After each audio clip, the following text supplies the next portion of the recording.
The baseball gods gave the Pirates a little break last night, and the Buccos didn't blink in taking advantage of it, scoring 3 times in the 8th to beat the Dodgers and climb above the break-even mark once again. Tonight, the prospects look good to add on as one of the National League's leaders in wins. Kevin Correa gets the start and tries once again for his first W as a Pirate in front of the home crowd. The Bucco Bats take on Southpaw Ted Lilly and the Dodgers in Game 2 next on Root Sports.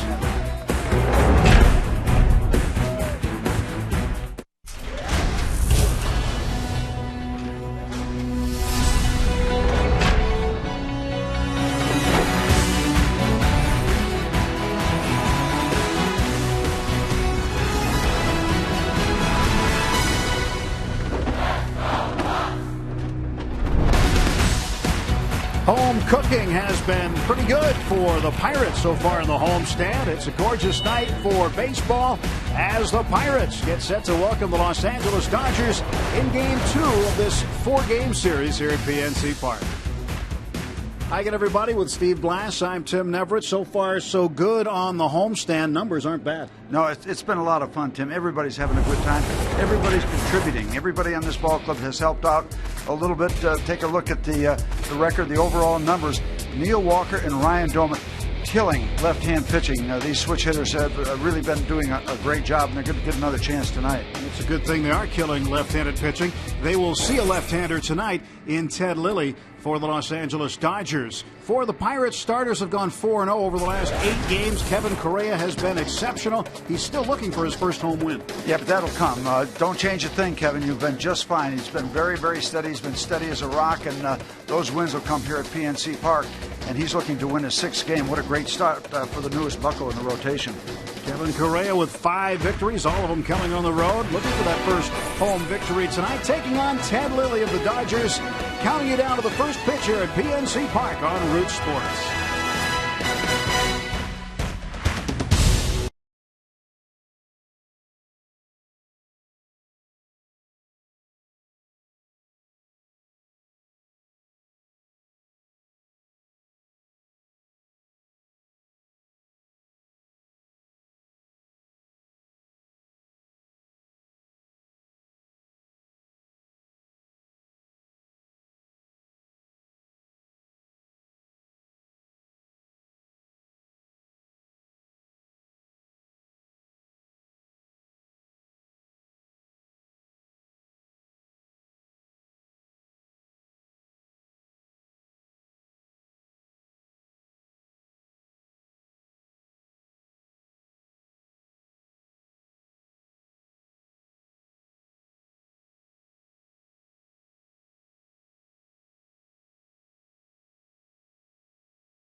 A sponsor.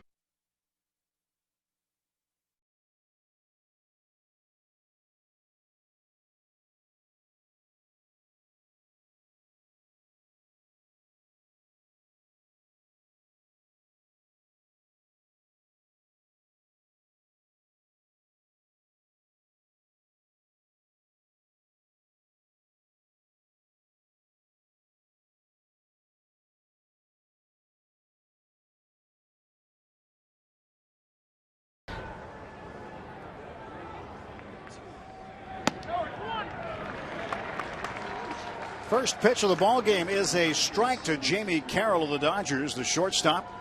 Leading off for Don Mattingly's club, Kevin Correa into the wide in the 0-1. And this one into right center field. That'll get down. The Dodgers have a man aboard. Take a look at the Dodgers lineup. Just saw Carroll get his base hit. Aaron Miles, a switch hitting second baseman, will follow. Then Andre Ethier. He's a guy to watch. He had a 30-game hitting streak. He's reached base in 33 straight games. Camp, Uribe, Loney, Barajas, Jerry Sands in left field, and the pitcher Ted Lilly batting ninth. Working, it's Kevin Correa making his 8th start. He's been just fine, 5-2, 291. You see the numbers there.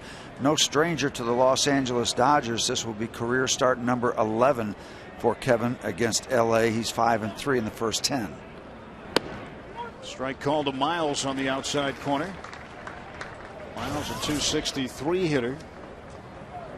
Had 2 hits in 5 trips to the plate last night. Made the last out of the ball game.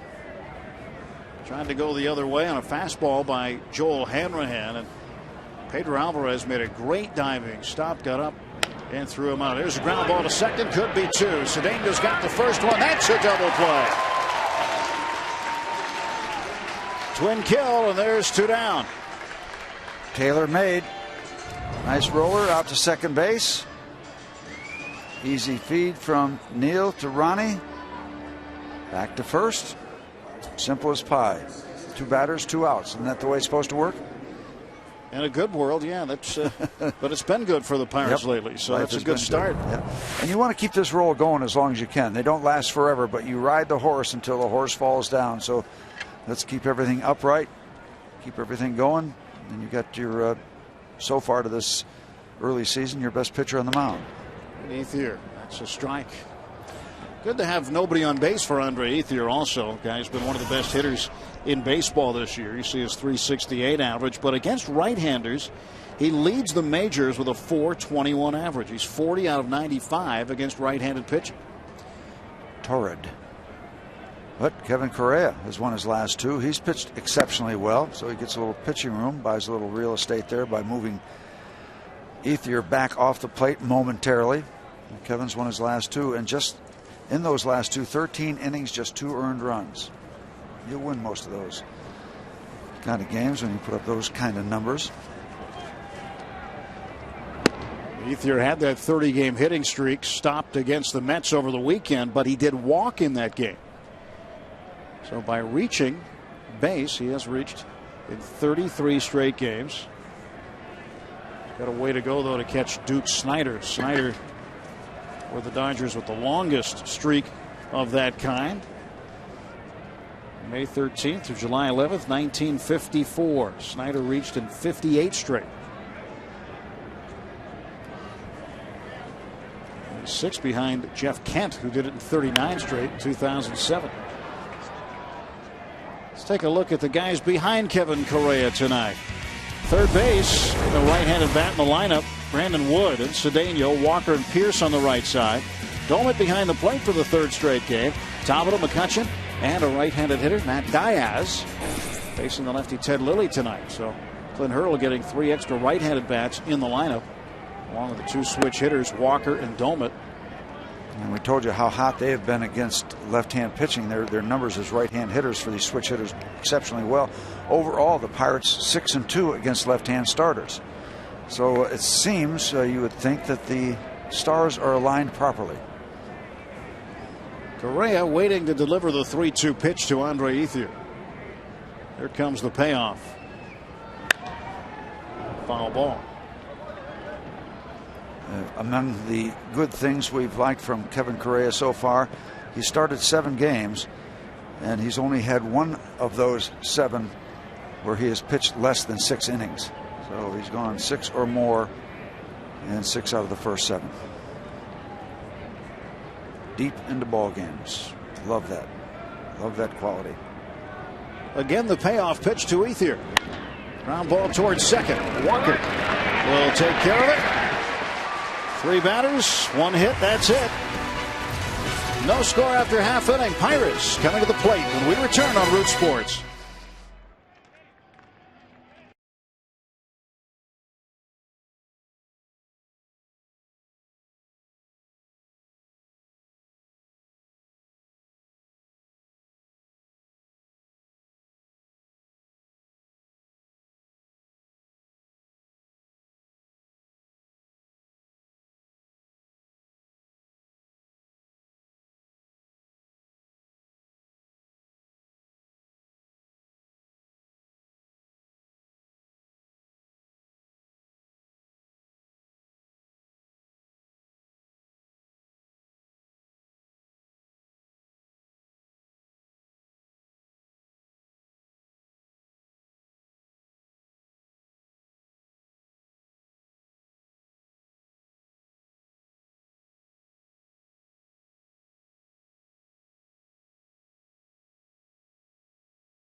Let's go Bucks.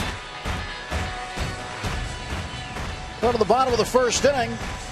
Good defense so far. Double play and a nice play by Neil Walker retiring Andre Ethier. Take a look at the Pirates lineup brought to you by Toyota. McCutchen and Tabata Diaz in the third spot.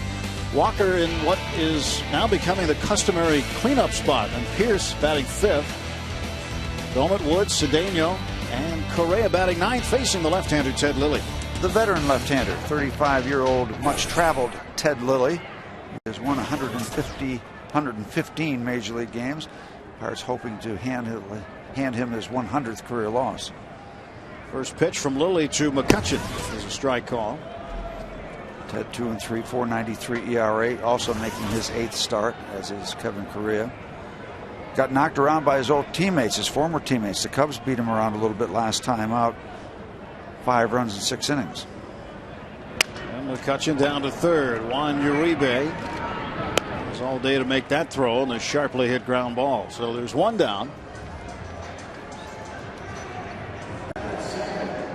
Jose Tabata coming to the plate. Let's take a look at our Barrel Automotive league leaders stat team-wise over the last 10 days. Pirates have the third highest batting average in the NL. Braves on top, Phillies next, and then the Pirates and Florida Marlins at 257. Barrel Automotive.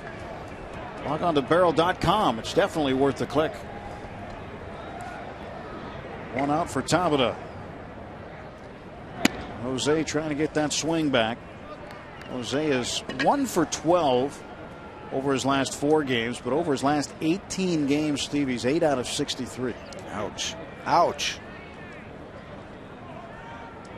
No balls and a strike to him.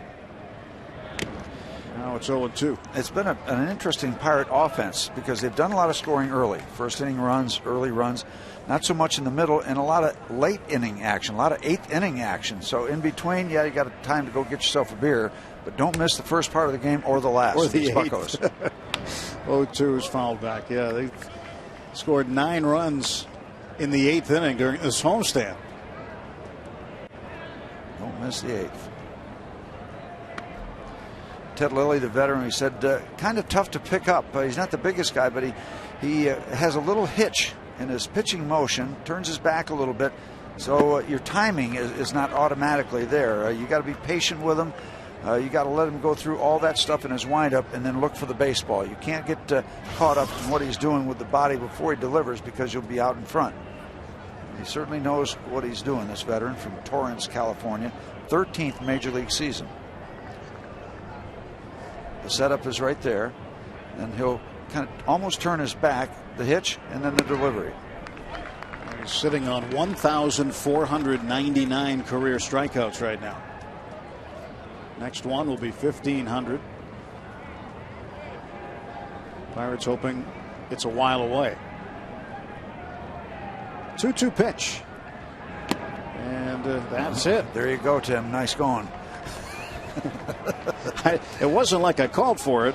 Tim's fault. Don't shoot the messenger. So strikeout number 1 for Lilly tonight, number 1,500 for his career. Okay, now we're on the other side of that now. Okay, yeah. Quite a landmark area for Ted Lilly. He's been very, very good, very consistent. He has won in double figures for the last 8 years in a row. That's consistency. Should I mention he still has a no-hitter going? Yeah, mention that so we can break that up. Matt Diaz batting with 2 outs. And you believe in all that stuff? No, absolutely not. You know, you're not supposed to mention a no-hitter to a guy. You don't think the guy knows? Of course he knows. Just one He's been praying for it all his life. Yeah, that's right. Here comes the 1-0 inside. What I do know, though, is that Ted Lilly will get a little animated at times. Ted can have a little bit of a short fuse, and that's kind of a good thing in his case. I think he has very high standards, and he gets quite frustrated when he's not able to do the things that he wants to. Diaz up in the air to right. Andre Ethier gliding over underneath it. He'll make the catch, and the Pirates gone in order. We'll head to the second. No score at PNC Park.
hit into a 4-6-3 double play.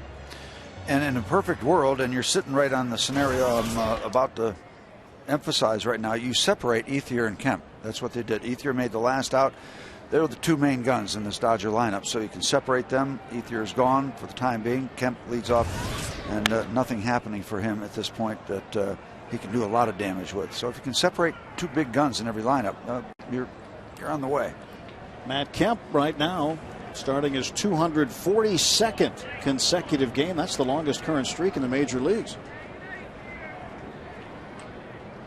Nothing in 1-2 Kemp. Now it's 0-2. In the Pirate notes, and we've talked a little bit about it, Kevin Correa has not won here. He's 5-0 on the road, 0-2 at PNC Park. But he's only started 2 games, so not to panic. This guy's doing just fine. 0-2 pitch. And Kemp down on strikes. Good morning, good afternoon, and good night. So strikeout number 1 for Correa. Last night, some controversy in the top half of the 8th inning. Juan Uribe sinking line drive. Did he or didn't he? He catches it again, doesn't he? Well, he makes a nice play regardless because he came up firing. They end up getting a double play. Uribe, when he went out to play his position in the bottom of the inning, going after umpire Mike DeMuro. Yeah, and made contact with the umpire trying to restrain him. That could be grounds for some discipline from the Major League Commissioner's office in New York. We'll have to wait and see how that plays out. He's back in there now. Mattingly with his first career ejection last night. Uribe, this time a little higher than his last time he hit the ball. There'll be no question about this one. 2 down. Well, you know, they've cut the grass down a little bit here in this ballpark, and I thought that might cost Jose Tabata the sales job. But came up, the sale was recorded, and the Pirates wound up with a very unusual defensive situation. 2 double plays from the outfield. And Jose is still sticking to his story. I talked to him in the dugout this afternoon. I hope so. I hope he is. And I told him what I saw, and he said, I didn't see that. That's not what happened. So, okay. Okay. James Loney fouls it back. Yeah, I mean, you really don't want him coming out today and say, well, and going in the other direction. I understand, but, you know. That's kind of throwing stuff in their face, I think, when you do that. I was telling him he made a nice play. Well, yeah, you're fine. Your phrasing was very good as he held his ground. It's his story, and he's sticking to it, and that's the way it should be. 1-1 to James Loney. He's got a 6-game hitting streak going. 2 balls and a strike. 2 down, top of the 2nd inning. And looking at this pitching matchup, one other aspect, Kevin Correa has been very good in the control department. Ted Lilly, 7 starts, 8 walks. Both of these guys throwing a lot of strikes. Up in the air to center. Ronnie Cedeno going out after it. And he's got it. 3 up and 3 down for the Dodgers. Pirates coming to the plate in the bottom of the 2nd.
Lilly is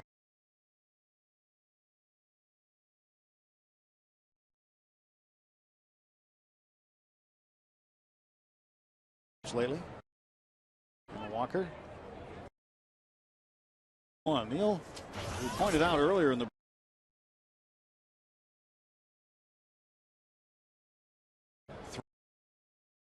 out of 30.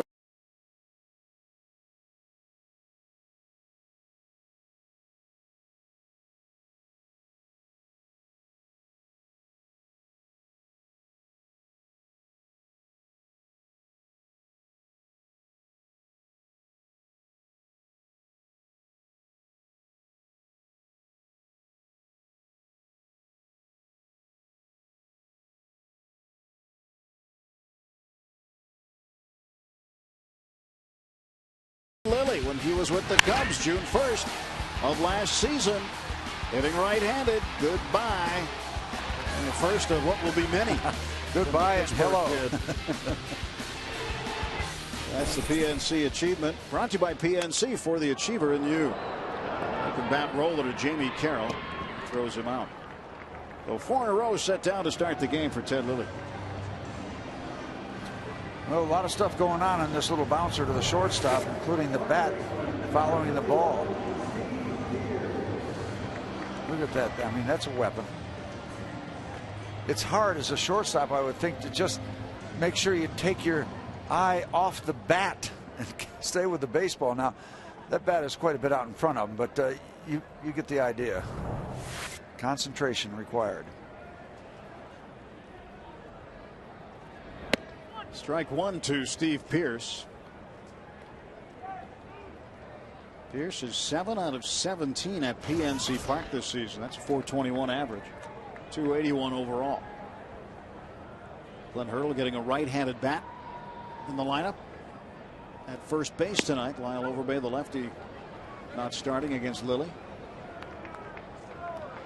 Well, Ted's certainly no stranger to the Pirates. This is career start number 15. 5-4. Over those first 14 starts. 0-2 pitch.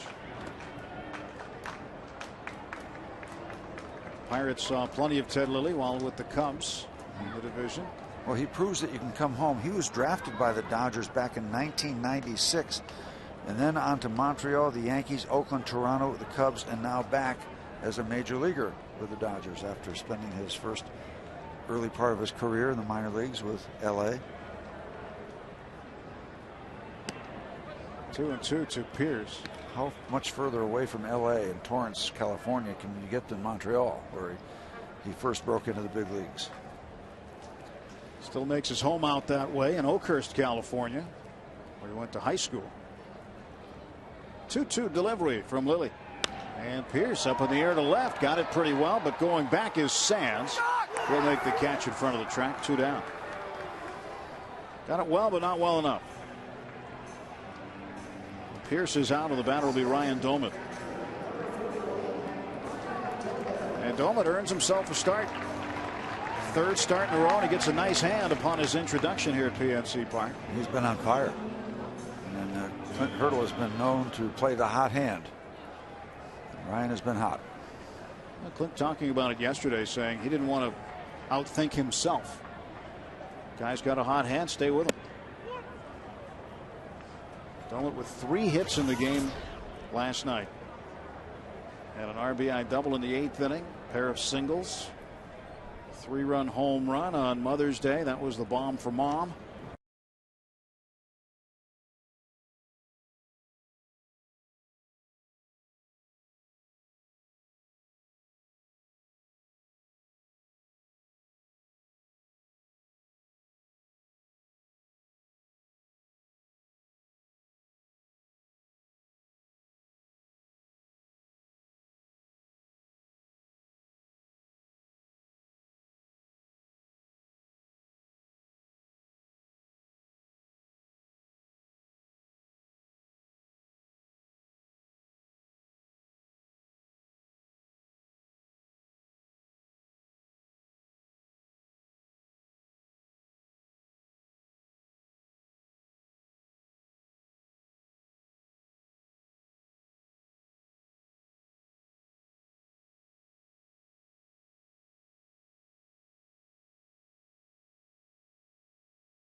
Text at bat to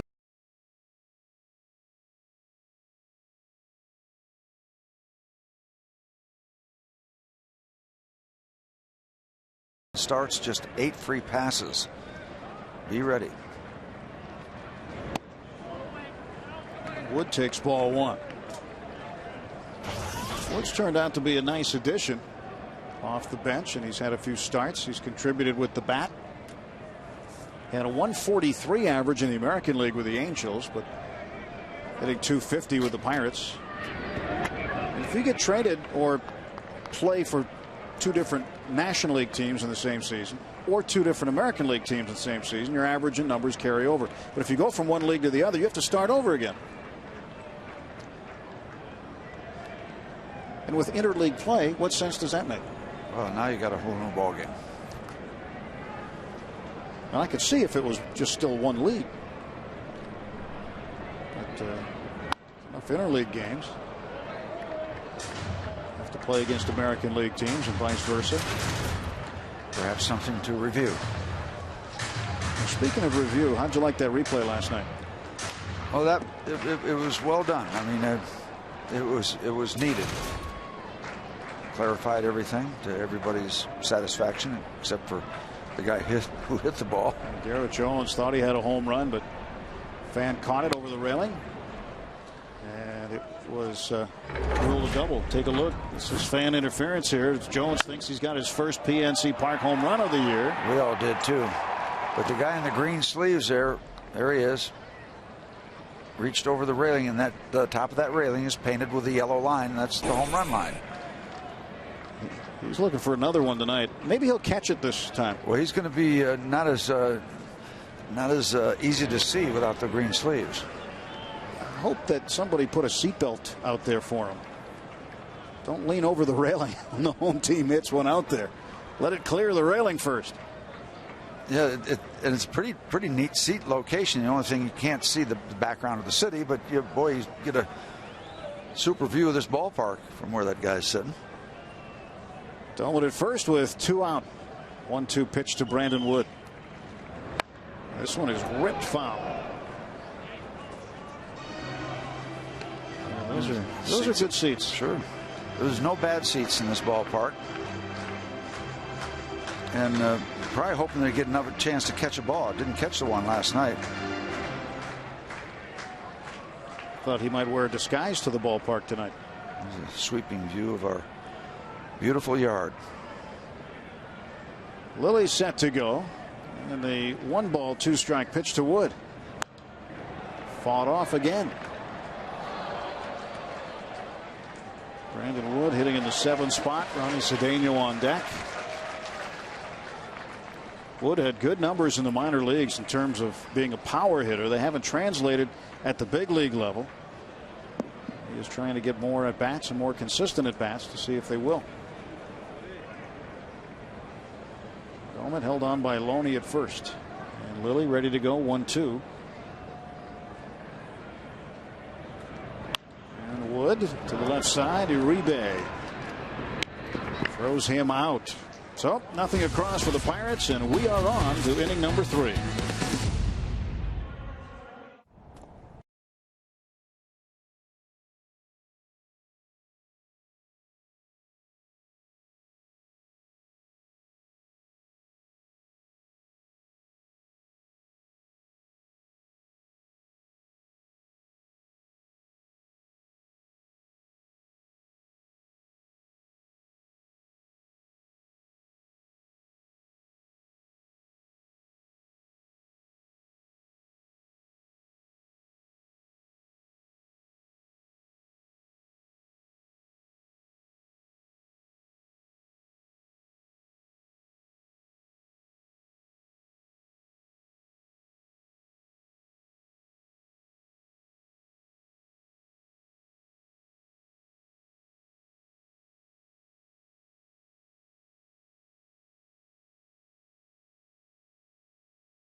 Correa is looking for his 6th win of the season, but a win tonight would be his first at PNC Park. That's right, all 5 have come on the road, but the right-hander is not too concerned.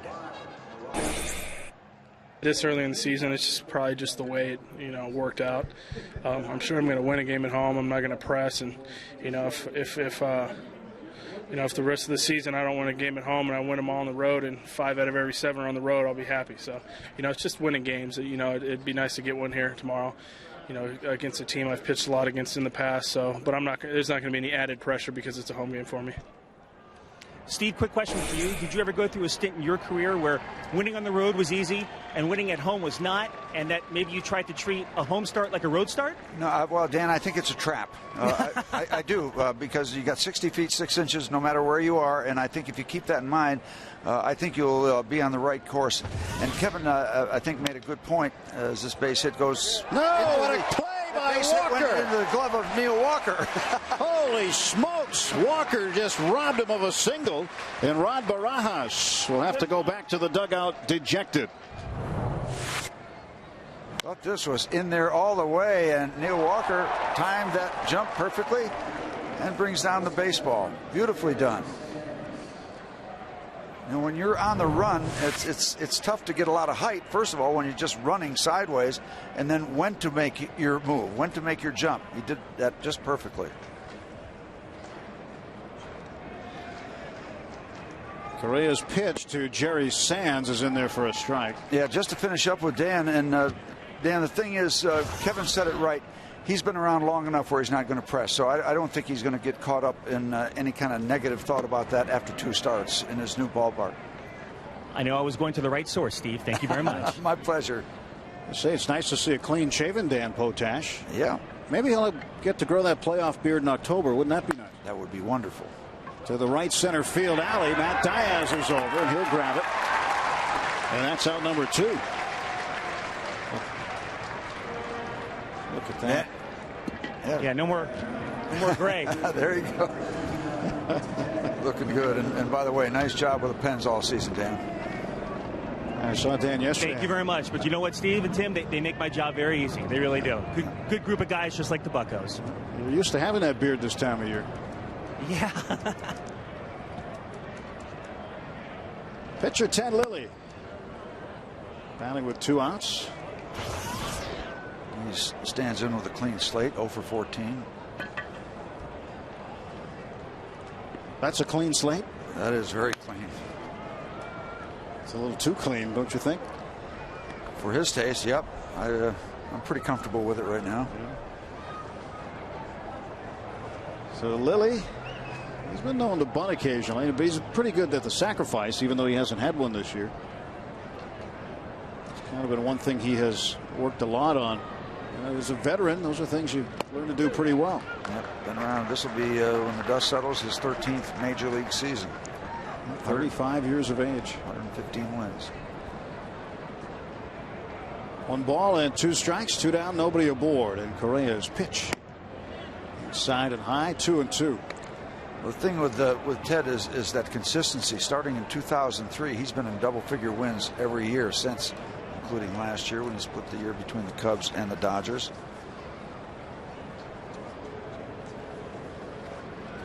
And the ground ball to third, backhanded by Wood. And he's got him, and Kevin Correa sets down the Dodgers in order.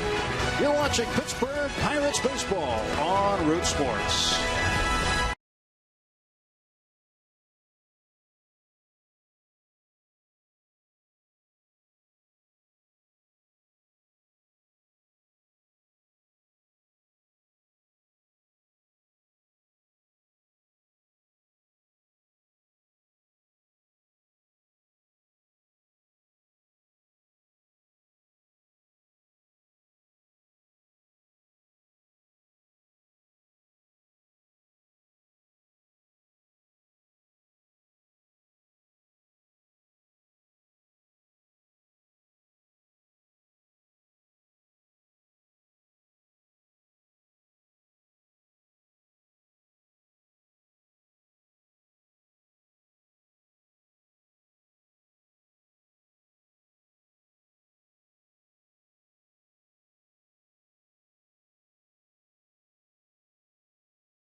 make your day.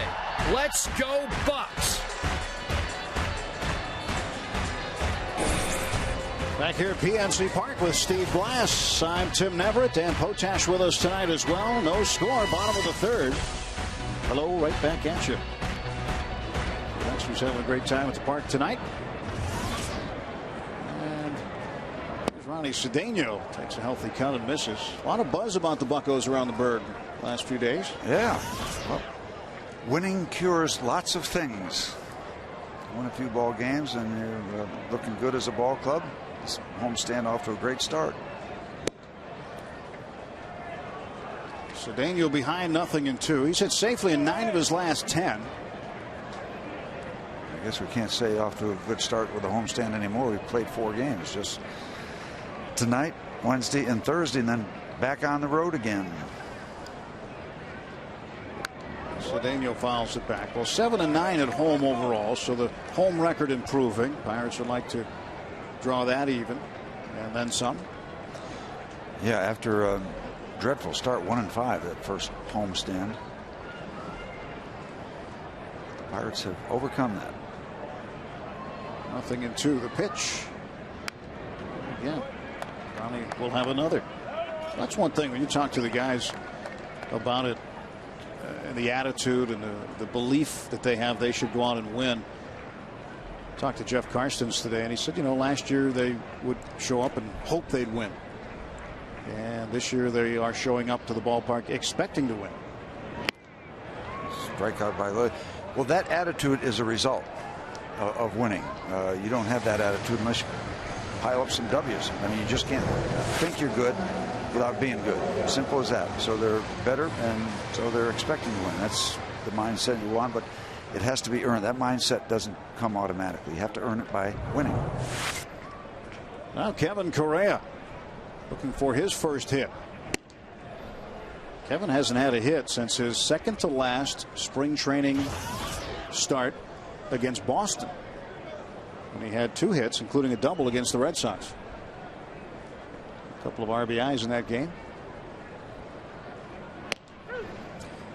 I had a chance to say hello to Kevin before the game, just wished him luck, and I said, hey, how about a couple knocks? He said, how about one?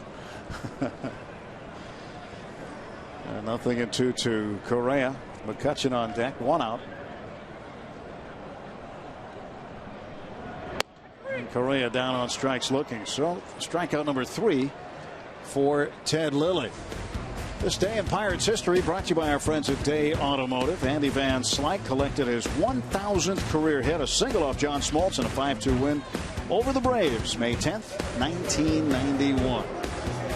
Thanks again to our friends at Day Automotive, bringing us this day in Pirates history. McCutchen is 0 for 1. He grounded out to Uribe at third in the first inning. McCutchen had a double yesterday, went 1 for 5.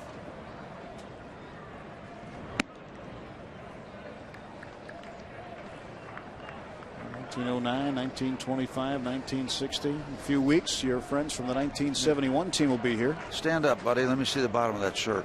See if you keep going. And it's 1-1 now to McCutchen.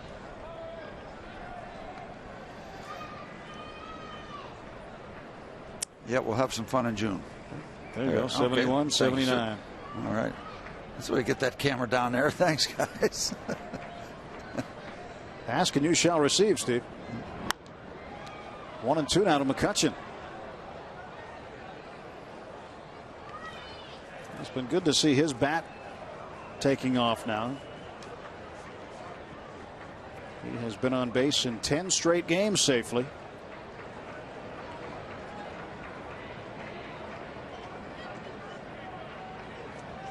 And McCutchen will await the 1-2 from Lilly. Popped him up, and this will go back into the seats. Barajas gave it a look, but that's way up there.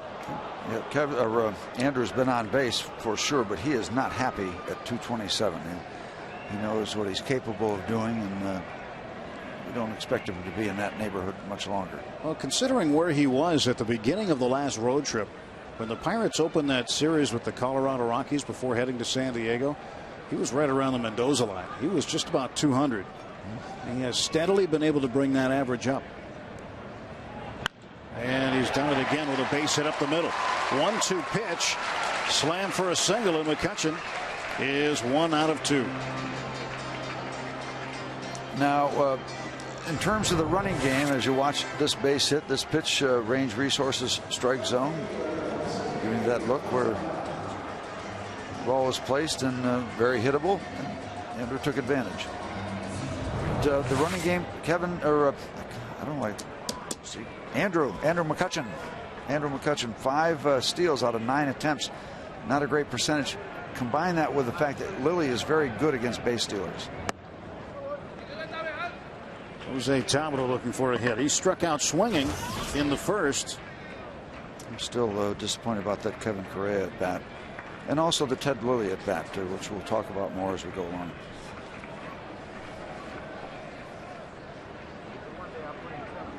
There's the 1-0, and that's fouled off. Why are you disappointed?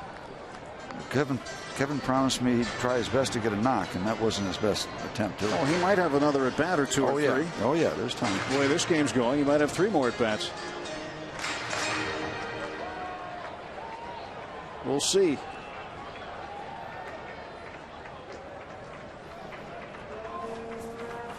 Jose Tabata looking out at Ted Lilly. McCutchen off of first.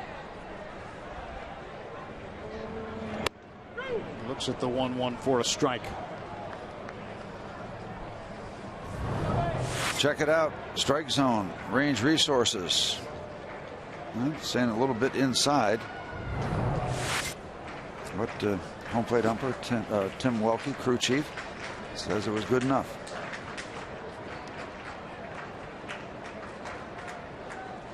Throw to first. And McCutchen back in plenty of time. Tim Welke calling the balls and strikes, as Steve just mentioned. Jim Reynolds is the umpire at first. Mike DeMuro at second base, and Andy Fletcher is out there and back at third.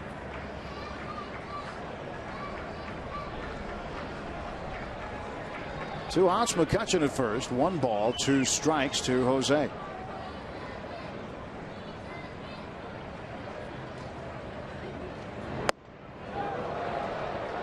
A little bit inside. I should say so. Jose Tabata, the youngest player on the Pirates' active roster at 22 years of age. Former Yankee farmhand.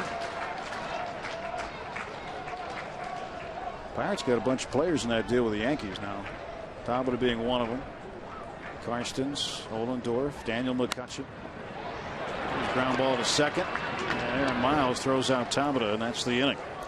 So the Pirates done. They leave one. And we'll head to the 4th. Still scoreless.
Bucks.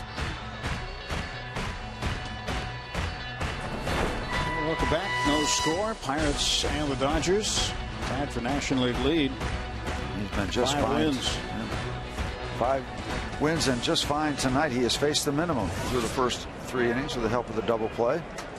I think Jamie Carroll, who got a base hit off him in the first inning. The other pitchers in the National League with 5 wins: Kyle McClellan of St. Louis, Aaron Harang of San Diego, and Roy Halladay of the Phillies.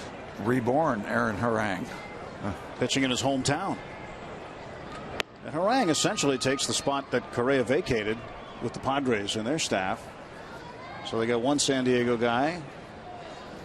They left him out, Correa, and now they brought a San Diego guy back. Both pitchers changing neighborhoods and doing very well. 2-1 to Jamie Carroll. Teek's in the house, or Teek's shirt is in the house. We'll hear from Teek, and he'll be up in the crow's nest after the game. Carroll pounds it foul. 2 balls and 2 strikes.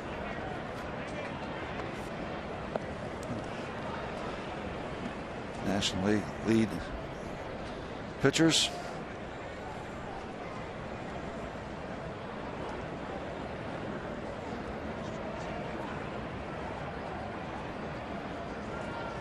Roy Halladay pitching for the Phillies against the Florida Marlins. Josh Johnson pitching for the Marlins in the Philadelphia.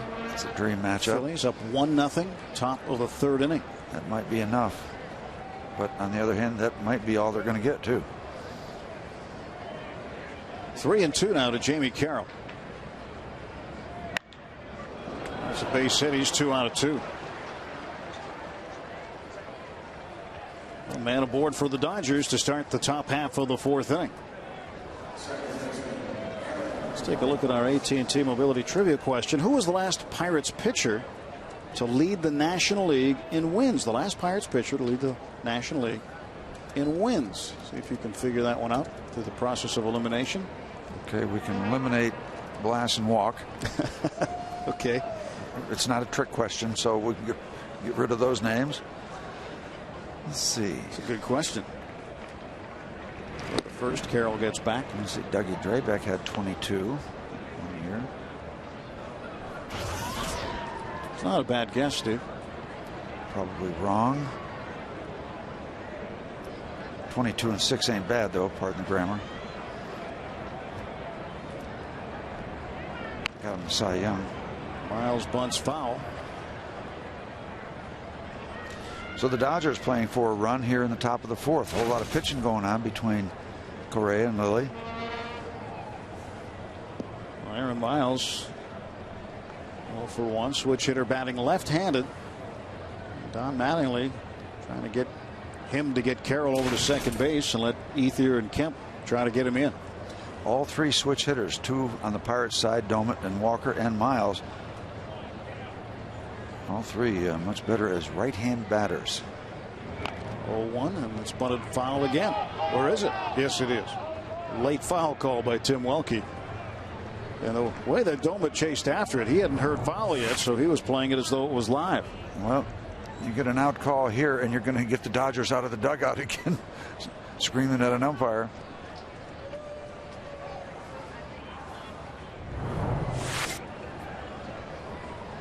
Nothing in 2 to Aaron Miles.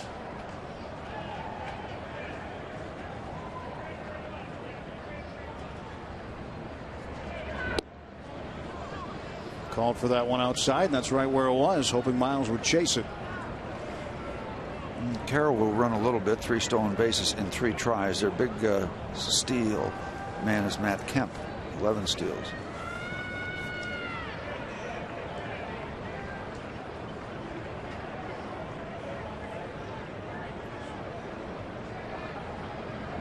Two just missed outside, a little bit low as well. 2-2 now to Aaron Miles. Was 2 for 5 yesterday, scored a run. And on the road trip, he is 5 out of 19. Again, the Dodgers coming to Pittsburgh from New York, where they lost 2 of 3 to the Mets. 2-2 pitch. And down to third, and that is just past the reach of Brandon Wood. And a base hit for Miles, 2 on and nobody out for the Dodgers. So the bunt attempt fails, swings away and gets the base hit. Miles a couple hits last night, just 2. I know he got hits his first 2 times up. Nothing fancy, just out of the reach of Brandon Wood. He hit it where it was pitched. Way out on the outer half, and he just went with it. Now the big challenge for Kevin is that he's facing the heart of the Dodgers batting order.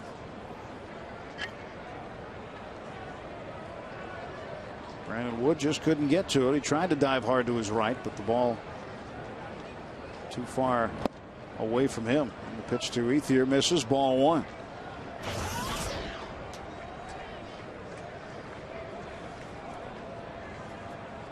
Ethier with one of the top batting averages in baseball. Started the night 3rd in the National League, just behind Lance Berkman of St. Louis, and Matt Holliday, also St. Louis, with the highest batting average. Holliday hitting .398, and that's after an appendectomy. Get these guys under the knife, maybe it'll help. If that's what it takes, yeah, I think you'd see a few guys volunteering. How about Lance Berkman? How about the turnaround in Lance Berkman? It's been amazing. He's off to a phenomenal start. Cardinals are in Chicago tonight. Take on the Cubs. Ground ball to first. Pierce wheels, goes to second for 1, back to first. And he got him a double play. How about that? A heart pounder for Kevin Correa. A little bit too close to the bag, but a good job by Pierce to get back quickly. Boy, you talk about a half inning turning around.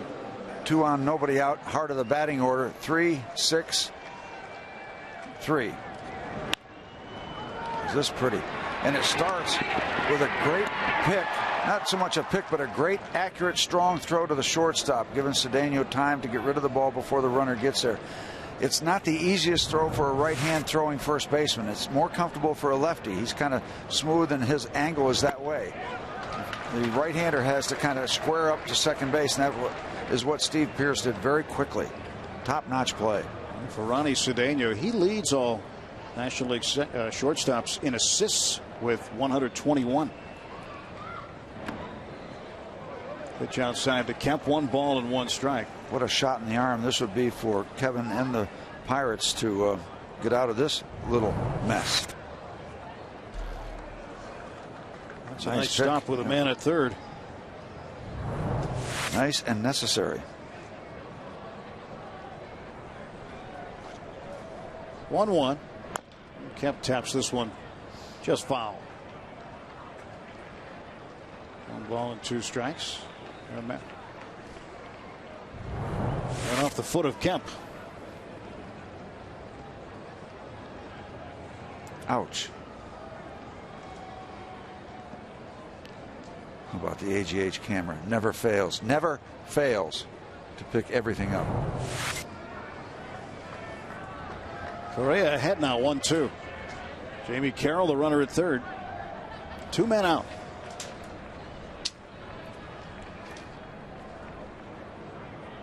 Long stare. Correa finally gets the pitch he wants.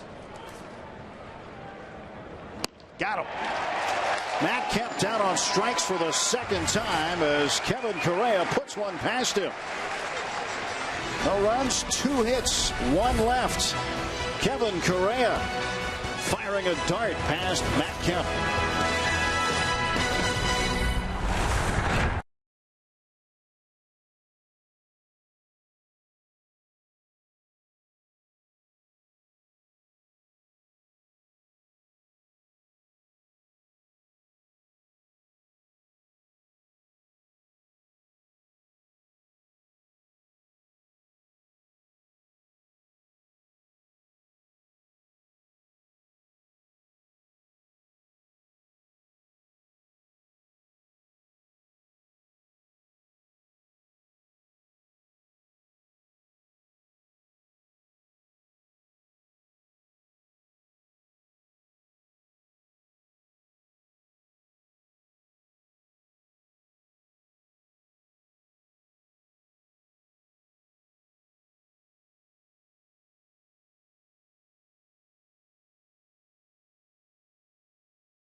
Matt Diaz starts the bottom of the 4th inning. Taps one foul. 0-1 to Matt.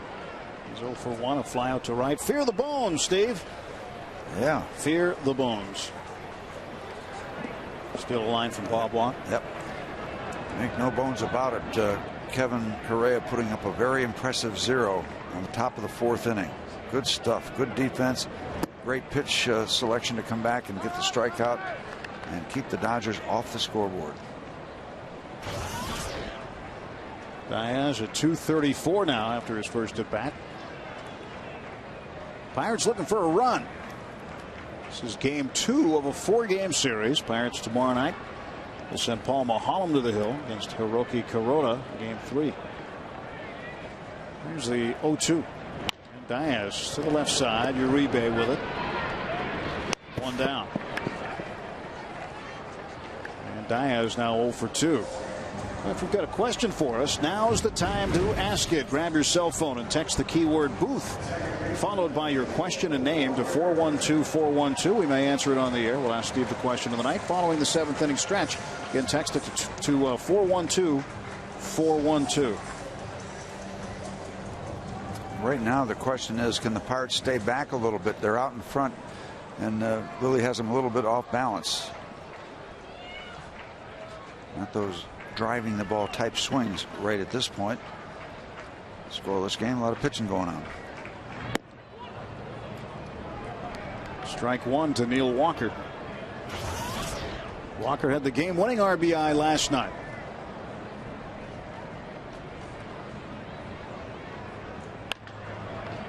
To the shortstop, Carroll. And 2 down. May 21st will be a big day here at PNC Park. Pirates take on the American League's Detroit Tigers. 7:05. Take home the only player bobblehead of the 2011 season. All fans get a Neil Walker bobblehead thanks to Root Sports. It's also an Eaton Park Scratch and Win Saturday. All fans receive a scratch card good for prizes from Eaton Park. For tickets, visit pirates.com. A lot of the Walker clan will be here for that, including Neil's brother-in-law, Don Kelly, who plays for the Tigers. Yep. Detroit Uni. How'd he get in here?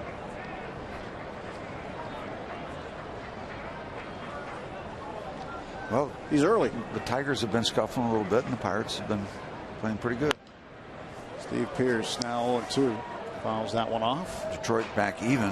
They have been scuffling, and they've been playing a lot better lately. They're 18-18, matching the Pirates in wins.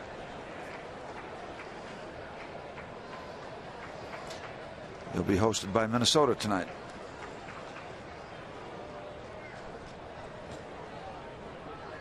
Oh, 2. This one toward the middle. Carroll, a diving stop, throws, and Pearce is safe.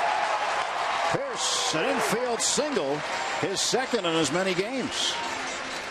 All-out hustle down the first baseline as Jamie Carroll went up and back to second base, and he was down on the ground but still made it very close at first base. Good effort by the shortstop. Good effort by the Pirate first baseman hustling down the line. That's tough to go through all that, come up, and still get an out at first base. He doesn't get the out, but through no lack of effort.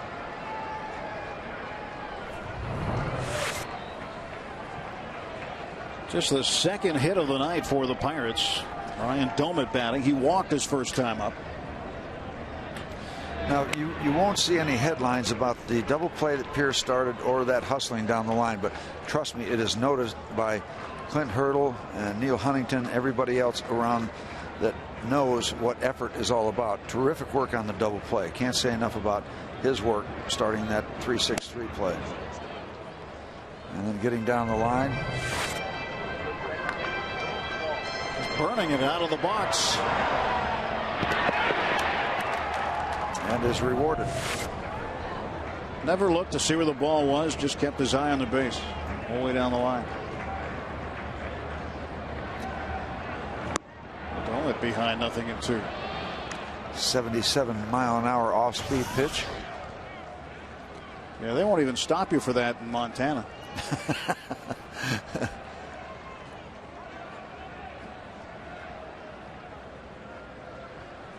A lot of other other states out west. They won't stop you for 77. 0-2. Will wait as Lilly throws over to first base. Yeah, Pierce was the minor league player of the year for the Pirates in 2007. And since that time, up and down, got hurt last year. It's been a frustrating go at times for him, but got to be happy for a guy like that. Finally made his first opening day roster this year. Figures to be a key bench player. He can play both corner infield spots and can play the outfield. 1-2. It has been an exercise both with Steve Pierce and the Pirates in terms of him becoming a consistent major league performer that's going to be around all the time. The Pirates have shown a lot of patience, and Mr. Pierce has shown a lot of perseverance. Here comes the 1-2 to Doman. And this one sharply hit down to Carroll. He'll go the short way to retire Pierce on the force out. Only one hit, heading to the fifth, scoreless. Want a better way to track what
at PNC Park, the Consol Energy Center, and Heinz Field, many venues for the last 30 years. Unfortunately, we lost Kenny last night, who passed away due to complications of an intestinal infection.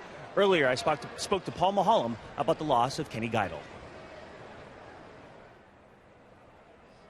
Anybody that goes to, our games, Cedars games, Penguins games, knew exactly who he was, and everybody loved him, and I think it's sad to know that he's not going to be there, and hopefully the team in some way will honor him and all the hard work that he's done.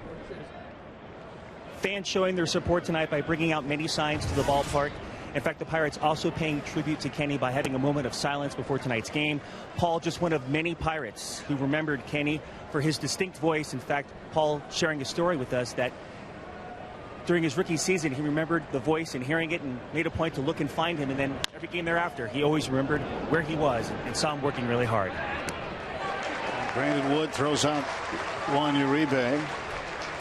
And prior to the game today at PNC Park, a tribute to Kenny Geidel, and had some audio of his famous lemonade call. And I remember, Steve, after my kids' first game here at PNC Park, the one thing they said to me after the game was, "Did you hear the guy calling for lemonade?" Yeah.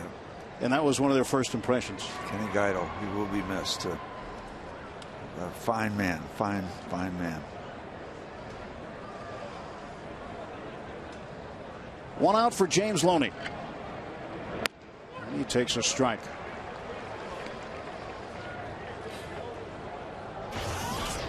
Loney 0 for 1. Popped out to the shortstop. Ronnie Cedeno, his first time up, and he'll take low this time. Well, I've got a huge circle around that business in the top of the fourth inning. 2 base hits, leadoff man, number 2 man, getting to Ethier and Kemp. setting up shop. There's a breaking ball in for a second strike. And then the 3-6-3 double play in the strikeout. Well, you talk about pouring water on a emerging fire. Terrific work by Correa and his defense. 1-2. I'm wondering if Loney had to pay Don Mattingly $1, even though Cedeno caught the pop-up. That was out to left field. You know the deal he's got with him, right? No. Yeah, the way they're doing this among the Dodgers is every time Loney flies out to left, he owes Mattingly $1. And for every base hit Loney gets, Mattingly gives him back $1. Nice play by Correa. Oh, is that pretty? That's some defense by the Pirate hurler. Yeah, and that's heart-wrenching because you're backing up and you wait and wait and wait for the ball to come down. Am I going to have time? Am I going to catch it? Am I going to have my back to first base? All those things come into play, and then he guns it to first base. Top-notch play. Look at his body now. He's facing the other way. He has to turn around, set himself, and winds up getting comfortably over to first base. That's a better play than it looked like.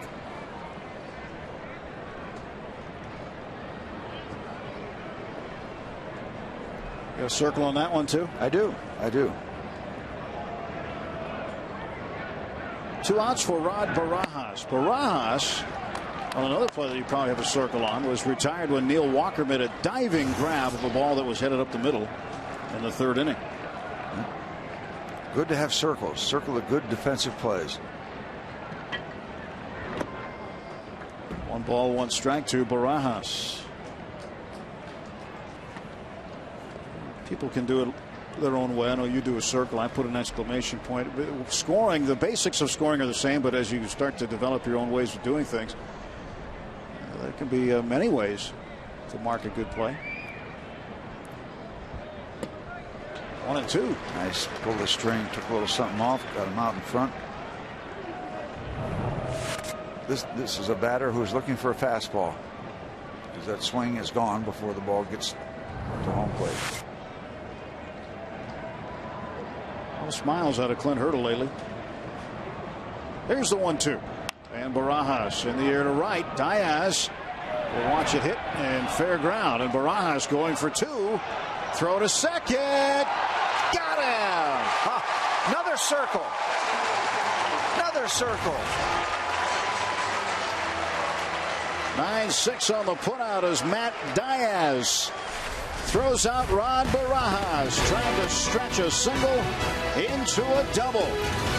Nobody on the board yet. You're watching the Pirates on Root Sports.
To the play is that the ball goes there in the air. So Ronnie Cedeno doesn't have to deal with any bounce, a short hop, a long throw that is off the mark. But when he gets the ball in the air, it gets clean, and they got him. Brandon Wood breaks part of his bat off while he fouls the pitch away. So many times guys will make a strong throw, but they'll short hop and kind of eat up the infielder waiting for the throw. But if it's in the air, he can go get the ball and then find the runner. Takes one possible negative factor out of the play. A lot of zeros out there on the scoreboard right now. 4 hits for the Dodgers, 2 for the Pirates, and Brandon Wood trying to get things started in a positive fashion here at the bottom of the 5th. I guess quite simply, you got to wait till the bottom of the 8th again. Yeah, I guess so. Seems that's when the Pirates score most of their runs recently. They just try to make it interesting. The early offense in games is good, and it gets you out in front, and that's a big factor. I'd like to add on too. Everybody looking to get on the board tonight.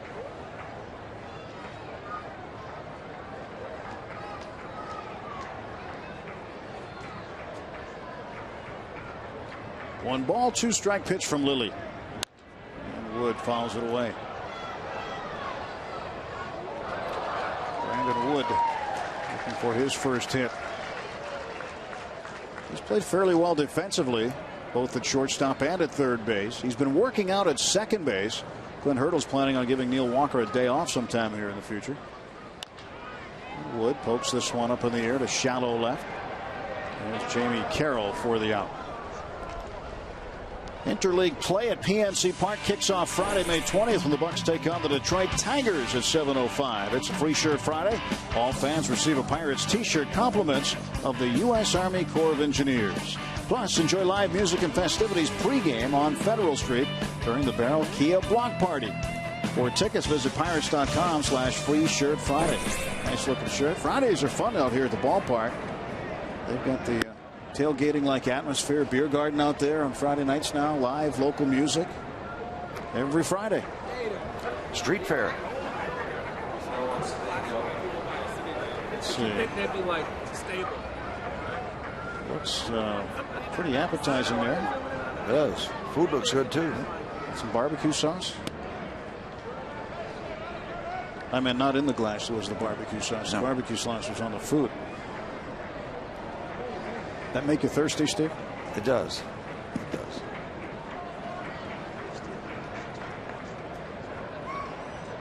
Here's Cedeno swinging and missing. Well, we asked our trivia question a while ago. We've been giving you a little extra time, Steve. I thought we'd defer this one to you because you've been with the ball club for just a few more years. I'm going to come out of the woodwork with a guess that probably, well, I would hope that it would be right. I don't know if it is or not. I'm going to say Bob Friend. Bob Friend? Go back far enough. Okay. He was your roommate one time. My first roommate in the big leagues, yeah. It's when the players had roommates instead of suites. Nothing wrong with having your own suite. 1-2 pitch. That's strike 3. Looked at a curveball. Cedeno goes down on strikes for the second time. Earlier in the game, we gave you our AT&T Mobility Trivia question. Who was the last Pirates pitcher to lead the National League in wins? John Smiley. With 20. 1991. Yep. John is a coach up in the Bradmar Pine Little League. Right now, speaking of pitching, you got to give both these pitchers a lot of credit. They've put up 0 so far. And right now, Ted Lilly, who's not a power guy, has the Pirate batters in his rhythm. They're out in front or they're a little bit behind. Out in front, a little bit behind, and that's pitching. So he's doing it. Kevin Correa is doing it. Both these guys dealing. No runs, just a total of 6 hits in the ball game. 2-1 now to Kevin Correa. Busy out on the concourse tonight.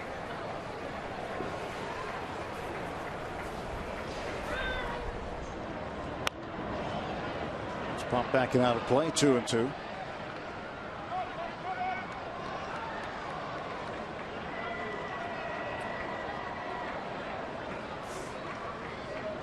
Pretty good numbers both ways. A whole lot of pitching going on, really, and not power guys, not guys who just rear back and try to throw the ball by you. They are pitching, not throwing.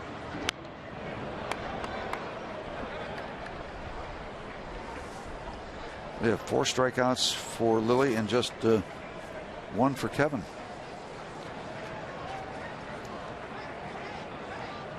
Not afraid of the bat.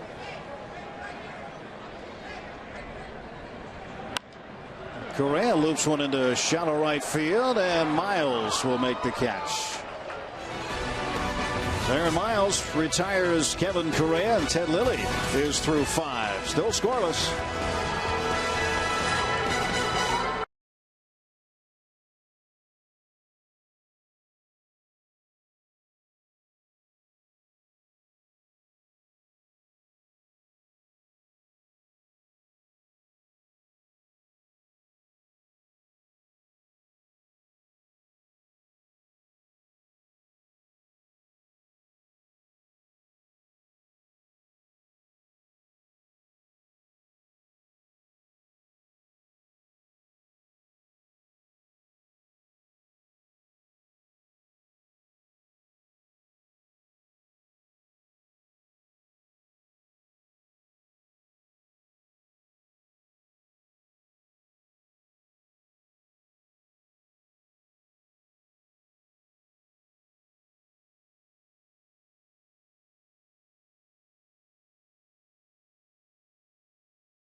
And the Pirates appreciate your support. Let's go Bucks.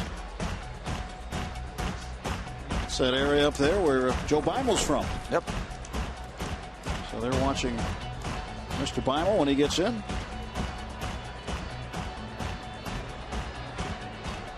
Oh, Gina Weiss, our production manager, is also from that area, St. Mary's.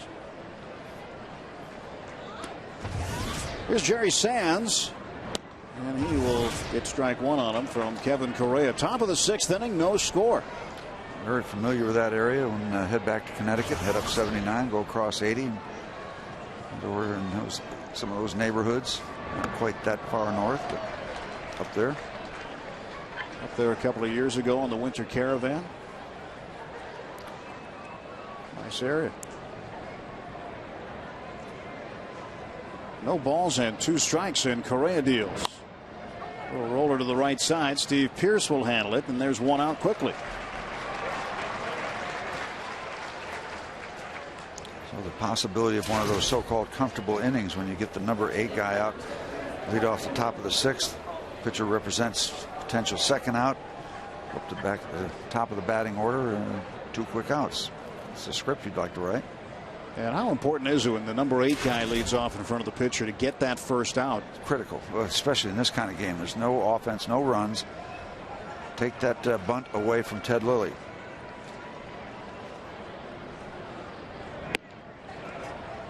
Lilly grounded out to Brandon Wood at 3rd to end the 3rd inning.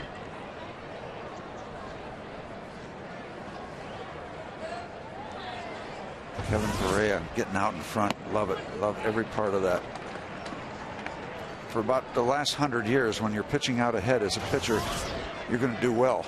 Batting averages are substantially lower when the pitcher is ahead in the count. And how do you do that? You throw a first pitch strike. Ted tried to back out, but the pitch was there for a called strike, 1 and 2.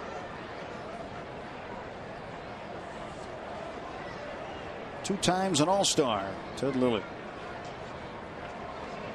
Kevin Correa trying to get him out for the second time tonight. Almost got him looking. Locked him up. He couldn't pull the trigger. His life depended on it, but the ball just missed. One out, top of the 6th.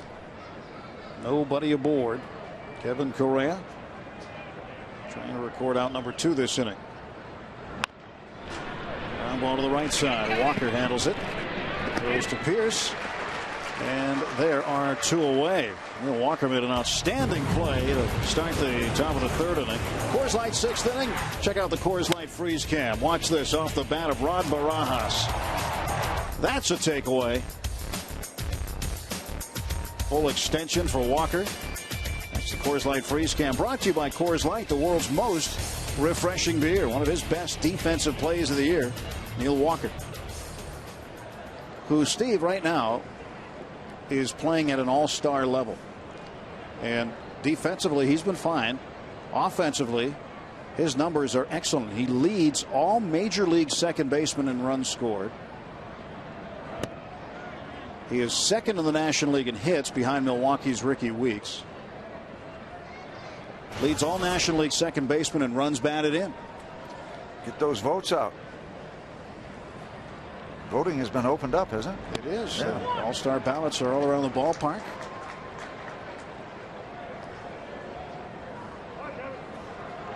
And, you know, unfortunately, the all-star starters, it's a part popularity contest as well. He's more popular than Neil right here.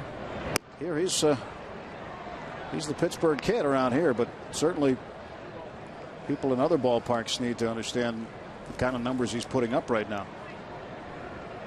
There's 4 of them. You can put Walker in all 4 of those right now. Carroll takes strike 2, 2-2. Once again, Kevin Correa giving the Pirates an outing that takes the ball club deep into the ball game. As we said, the first 7 starts, at least 6 innings in 6 of the first 7, and he's going to add to that total, I'm sure, here tonight. Perhaps 1 pitch away from getting the 6th inning under his belt. And a base hit for Jamie Carroll. He is 3 for 3. Can't get Carroll out tonight.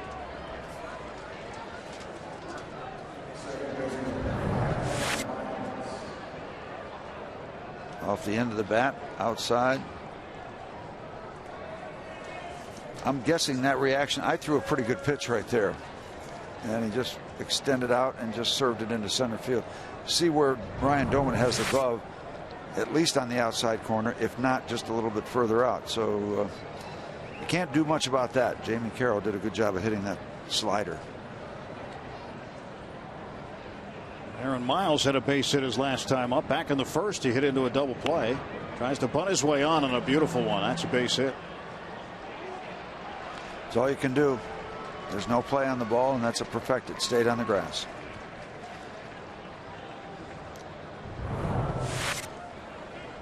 That's the perfect bunt when there's no spin on it. The spin sometimes will take it off that grass. Once it gets off the grass, it's going to go foul. But it stayed on the grass. Didn't have that spin that would send it out to the left as we look at it. So he spins himself a bunt single. That's the only place where the spin was right in the ballpark on that play.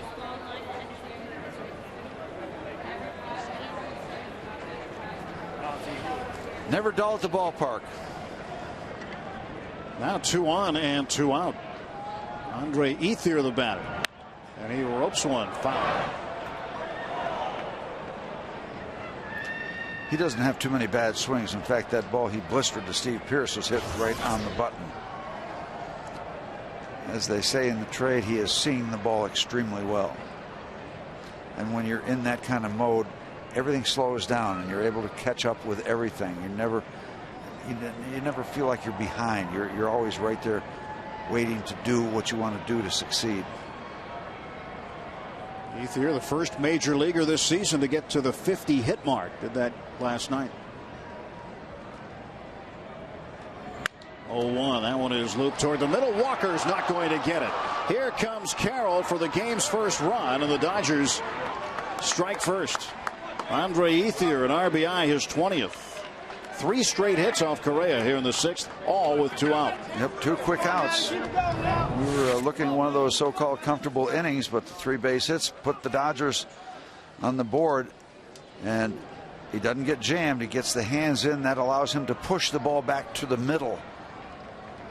Doesn't try to pull it. When the hands get in, you can still put a decent part of the bat on the ball. And if you don't pull your hands in, you break that bat right in half. But he was able to fight it off, get the hands in, and push it into center field. Ethier at first, and Aaron Miles is at third base. Matt Kemp, the hitter. Kemp has struck out twice. And he hits this one well to center. Going back is McCutchen. This one's gone. A 3-run home run. And the roof has fallen in here in the 6th. Matt Kemp, his 7th home run. RBI is 22, 23, and 24. All of a sudden, a very benign start to the top of the 6th. 2 quick outs, single home run. And Andrew McCutchen took a step back, and then just watch it. He got all of this one right in that go zone.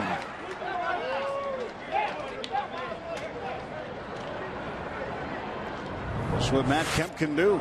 Very dangerous player. Uribe takes ball 1. You talk about some instant offense. And that ball is crushed. Uribe to center. On the way in is McCutchen. He'll make the grab, and that's out number 3. 4 runs come in on 4 hits, including the home run by Matt Kemp. And the Dodgers now lead it 4-0.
Two for 3 with a home run. 3 runs batted in. Scored twice. Indy beat Durham 7-5. Andrew Lambeau was a guy that the Dodgers didn't really want to part with. And Pirates ended up getting him away. Durham now with a 1-0 lead in the 6th. Harrisburg beating Altoona right now, and Bradenton trailing Tampa by a run. Andrew McCutchen takes ball 1. Pirates need to get some runs back for Kevin Correa. Lilly pitching with a lead for the first time tonight. And McCutchen belts this one high and deep to left field. Way back it goes. It is gone. Home run, Andrew McCutchen. And the Pirates on the board. 4-1.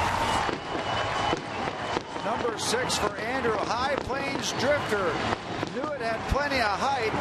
and it wound up having enough carry. That's the way to answer. You get yourself right back on the board. Oh, right in the wheelhouse. He thinks he got enough of it, and he did, but not by a whole lot. But you don't need to get it over the fence by a whole lot. Just get it over the fence. Sands going back.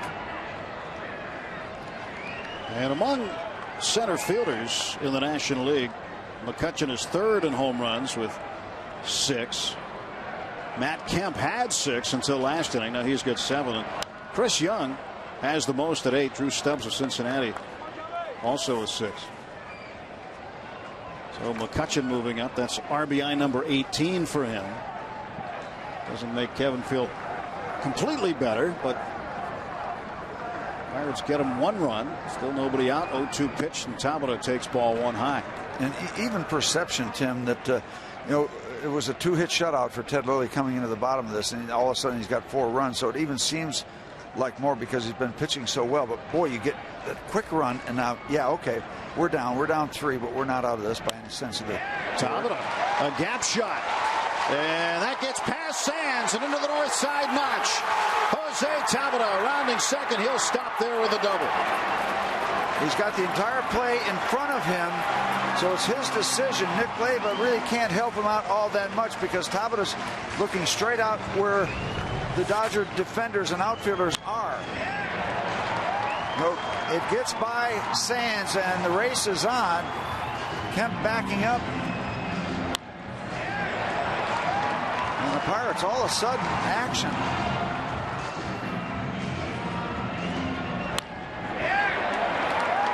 For Jose, his 6th double of the season. Well, he was thinking about going, but you can't be thrown out. You're down 3 runs. You can't be thrown out at third, making the first out of the inning there. Had to miss a few games last week due to a hamstring strain. Clint Hurdle telling us today before the game that Tabata now is 100%.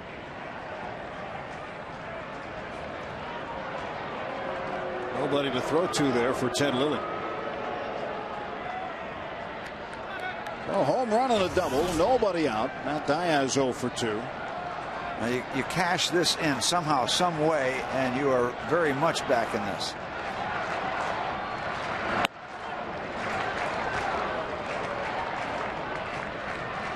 Nothing at 1 to Matt.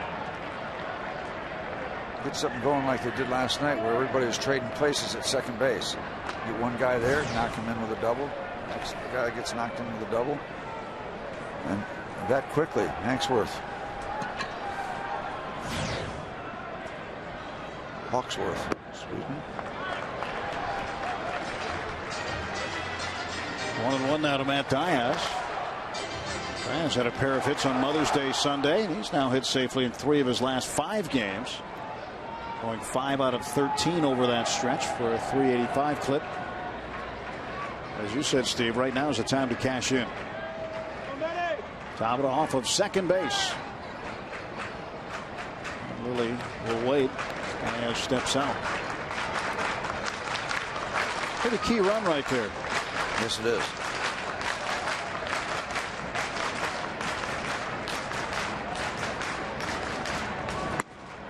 Two and 1. Yeah, see, you get that run in, then at that point, if it stays 4-2, every guy you get out that gets on base, you bring the tying run to the plate. And that's a big difference. Good to see Jose not only get a hit, but get an extra base hit after the struggles he's had the last couple of weeks. And this one to Lilly. They're going to first base, and that gets Tabata over to third. Now with 1 out, you can still get him in with a fly ball. Well, fans, like us on Facebook at Root Sports Pit. You can stay connected with all of our local teams and other passionate fans just like yourself. Let's go Bucks. Facebook.com/Root Sports Pit.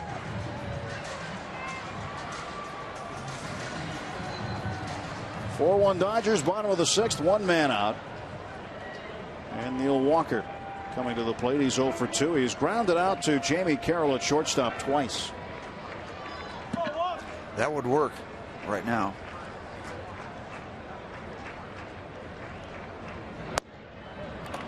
Neal with 20 runs batted in. He's got a 7-game hitting streak currently.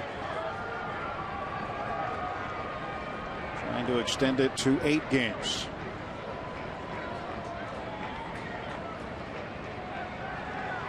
Yeah, the Dodgers are going to give the Pirates the run, and they're playing up. 1-1. That's what I was talking about with Lilly getting the Pirate hitters in his rhythm. That you're either out in front or a little bit behind, and that's where every pitcher wants to get every opposing hitter.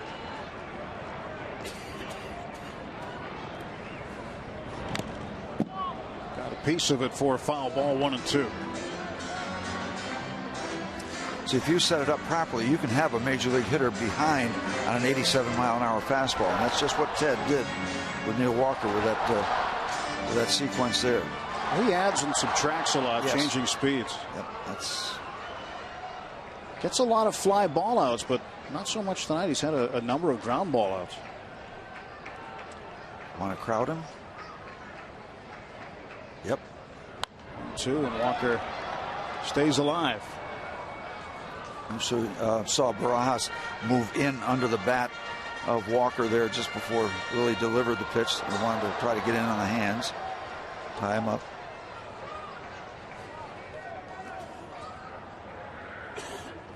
See the communication, catcher to pitcher. It was second sign last time.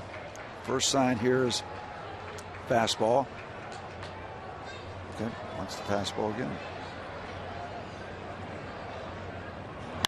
And up in the air it goes to right field. This will get the run in. And Walker, a sacrifice fly. Tabata scores easily, and the lead cut in half. It's 4-2. That's the best way to answer that instant Dodger offense with a 3-run shot. Ted Lilly very unhappy he was not able to keep that runner at third base.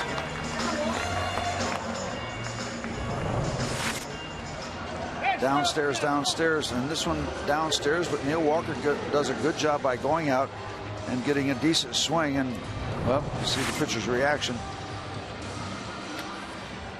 It's Tabata walking home.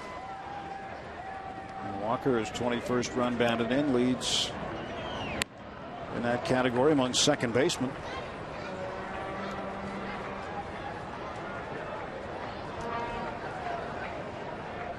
Good job.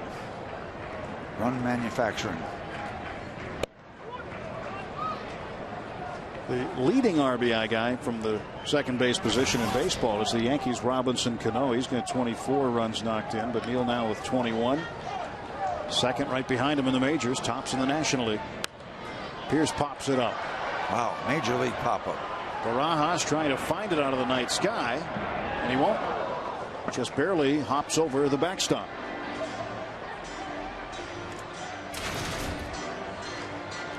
Our friend Rick is going to make a new friend. Rick in the Pittsburgh Crawfords uniform.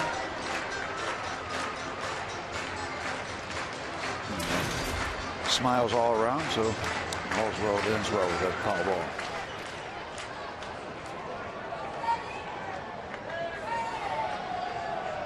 Two outs, nobody aboard. 1 ball, 2 strikes. Pirates 2 runs in. And Pierce awaiting the pitch from Ted Lilly. 2-2. Dodgers got all 4 of their runs in the top half of the 6th with 2 men out. Pirates looking for a little 2-out magic now.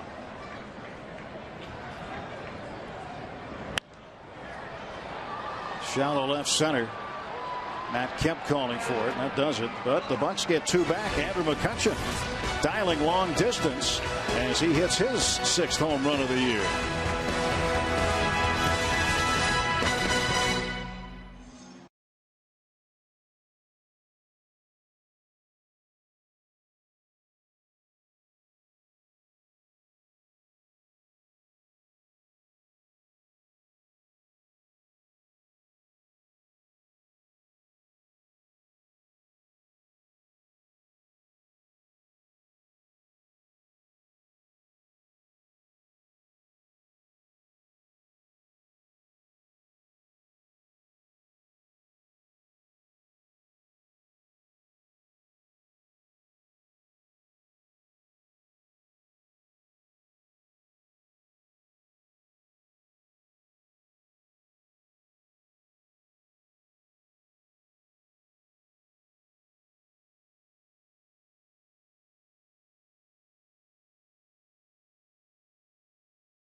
blast in the bottom of the 6th. Andrew McCutcheon. He's a leadoff man with light tower power. Home run number 6. And that is the Cold Hard Blast, brought to you by Coors Light, the world's most refreshing beer.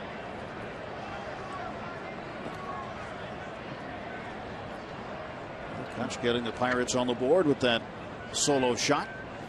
Didn't get as far as I thought it was going to go when it left the bat, but it got far enough. What, 3 or 4 rows, and there.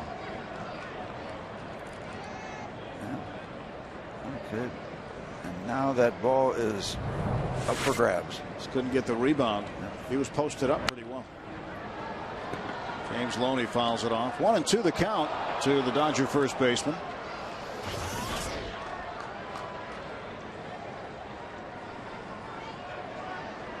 .224 for Loney. 0 for 2. And Kevin Correa made a great play on him in the 5th inning with an over-the-shoulder grab behind the mound on a chopper. It's an awkward play, and you have a tendency to rush your throw. Some of those throws on that kind of play can wind up in section 12, wherever that might be. 2 balls and 2 strikes.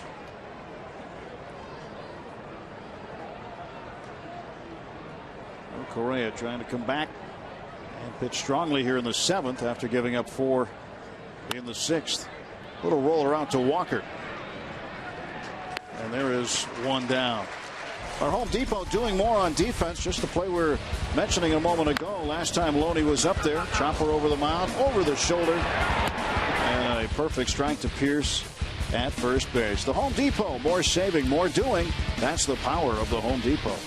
And the whole key to that really nice play is not to hurry once you get the ball in the glove. You still got time. Don't panic, don't rush. Rod Barajas batting with 1 out.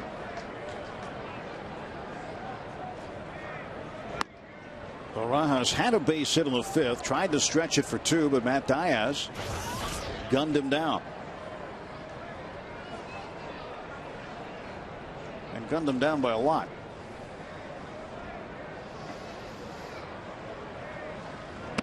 He tried to sneak his way by on the inside part of the bag with a head first slide, but throw was there in plenty of time, and all Cedeno had to do was put the glove down and let him tag himself out. Yep, catch the ball, drop the glove.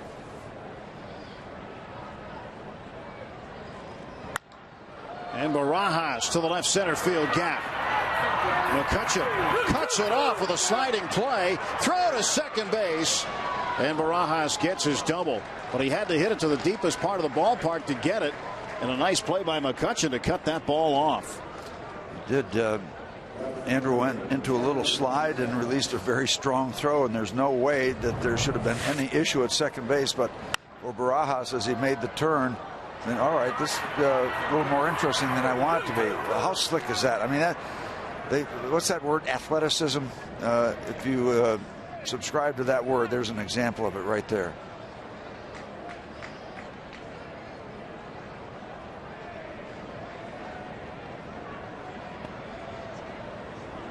I think Barajas is saying to himself at that point, no way. But he made it in there. Nice play by Andrew McCutcheon, but a double nonetheless. Well, we're going to have a change here. Well, the bullpens are pretty active. Pirates pitching coach Ray Searage out to visit with Kevin Correa. I think Kevin might have made a sale there. I'm okay. Might have talked himself into staying. Because usually when it's a delay, you're waiting for people to get warm, you'll send your pitching coach out. Pair of rookies warming up in the bullpen.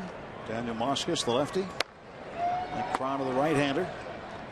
Jerry Sands, the batter, with 1 out. Barajas at second in a 4-2 game. This one right off of Correa. Pierce trying to make a play out of it. No. And throw it away. And that's going to cost the Pirates a run. A bad decision by Pierce. It's now 5-2. So an error charged to Steve Pierce. It'll be a base hit for Sands, and then the error allowing the run to score. I thought we were going to get lucky with that deflection off Kevin. It would have kept Barajas at third, but then this ill-advised attempt at a spectacular play Oh, he tried that Brandon Phillips play. That was so spectacular.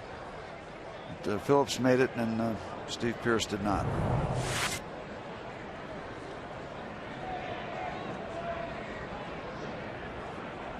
Sands the runner at second. It's going to be all for Ted Lilly. Jay Gibbons comes on to pinch hit.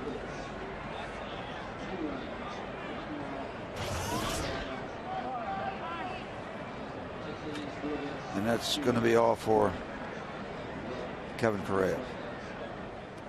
So both starting pitchers will exit at the same time. Kevin Correa will be relieved of duty by manager Clint Hurdle. And coming into the ball game will be the left-hander Daniel Moskus. Pirates trailing 5-2 at the top of the seventh.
Six and a third, 10 hits. And he is responsible for the runner at second base, Jerry Sands. So Correa, the bad inning in the sixth with 2 outs. And Jamie Carroll got the first of 4 consecutive hits. Matt Kemp would hit a 3-run homer. And now Daniel Moskus comes on to make his 3rd major league appearance. Yep, 2 times out, an inning and 2/3. Clean work. What a turnaround. I mean, a game can just go upside down in a minute. The 2 quick outs, the hits you're talking about, and all of a sudden, after not taking too much time, you're looking up at a 4-0 lead that quickly.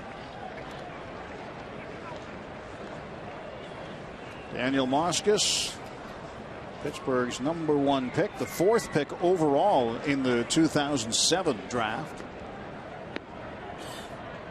out of Clemson.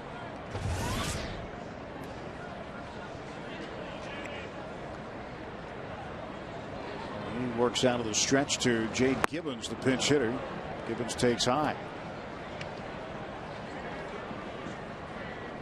Isn't that the old Pirate logo? Yeah. Circa 1971. In that era. Sure is. Good looking Buccaneer.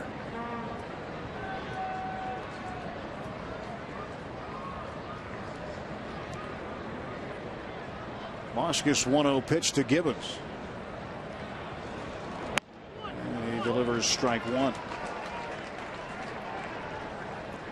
Moskus last year had 56 appearances. He had a few with Altoona, the majority with Indianapolis. I beg your pardon, it's the other way around. 37 appearances with Altoona. 21 saves. 19 with Indy. Yeah, 21 saves with the curve, 1 with the Indians. And a swing and a miss, 1 and 2. Good looking big sidewinder curveball that seems to be standard issue for every left-hander.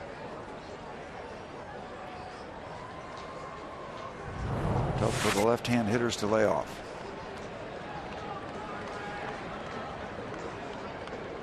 One out, one on for Los Angeles. Batting in the top half of the seventh. Inside low. 2 balls, 2 strikes.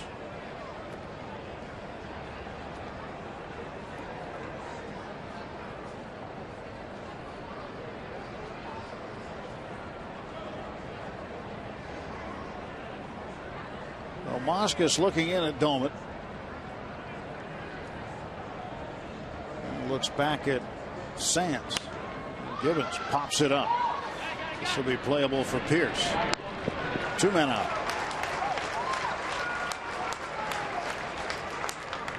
The Bucks and PNC Bank are teaming up to bring you discounted PNC check card dates every Friday home game and other select games in 2011. All fans who use their PNC check card receive half off outfield box and grandstand seats. Purchase tickets at the PNC Park ticket window or visit pirates.com/PNC check card. Those folks who work in that building get a good view of the ballpark. See the team working out in the afternoon. A lot of them will head over here, especially for the day games. Well, yeah, Tim, you take a look at the top part of this Dodger batting order. They have been a pain in the neck. Last night, Miles had a couple hits. Tonight, Carroll 3, Miles 2 more.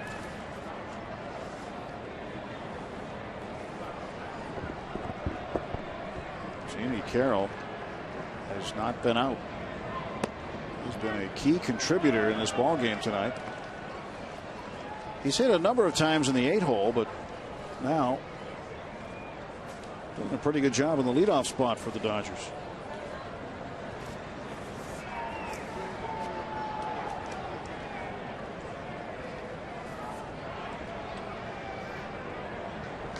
Moskos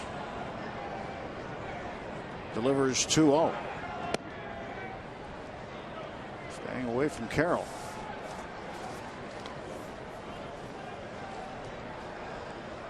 When you look at this ball game, an overview, a whole lot of pitching for 5 innings. Then the quick 4 spot, the Pirates answered with 2, but then the Dodgers re-answered. So it's becoming an exercise in who's going to answer the most. And ball 4 delivered to Jamie Carroll. Puts 2 on with 2 out. And Carroll has been on board 4 straight times. Our AGH injury update. Jose Escaño, the right-handed pitcher. Pirates getting a deal with the Cubs, but he has had injury issues, and he's getting very, very close to coming back. He could come back very shortly and join the Pirates bullpen. Made a rehab appearance last night, his final one with Indianapolis. Last game he pitched in the major leagues, August 11th, 2009. A long road for Jose Escaño. And Miles grounds it to Cedeno. Quick flip to Walker. They get the 3rd out there. 1 run comes in. 2 hits, 1 error. And as far as men left, there were 2. So through 6.5 here at PNC Park, it's 5-2 in favor of the Dodgers. It's stretch time, and we'll keep you here and take you out to the ball game.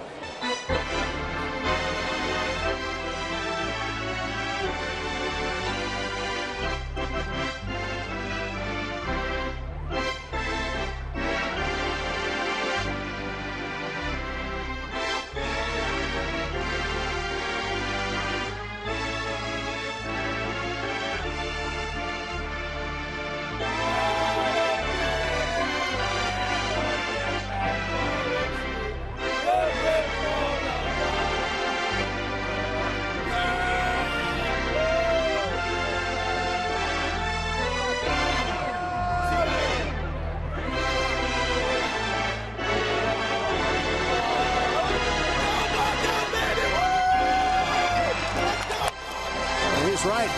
Buccos need to get going. Down 3 runs, heading to the bottom of the 7th.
So we look from the North Shore over to downtown with Steve Blass. I'm Tim Neverett. Pirates and Dodgers, game 2 of the 4-game set. 5 runs on 10 hits for the Dodgers. For Pittsburgh, 2 runs on 4 hits and 1 error. So minimal damage out of that mess in the top of the 7th. But the Pirates lose a notch. They got to within 2. Now they're within 3. More work to be done. Blake Hawksworth comes on to replace Ted Lilly. His former St. Louis Cardinal. He acquired Hawksworth from the Cardinals after last year's season. And the pitch to Ryan Doumit, taken for ball 1. Doumit gets to turn around and bat left-handed. Now there is a right-hander in the game. And as far as pinch hitting goes, Pirates have a slew of lefties coming off the bench now. Pedro Alvarez, Garrett Jones, Lyle Overbay, and Xavier Paul, all available off the bench tonight from the left side. Canadian native, Mr. Hawksworth. From North Vancouver. And Doumit bangs one to center field. That gets down in front of Kemp. And the Pirates start the 7th with a base hit. Ryan Doumit 1 for 2 tonight. He stays hot.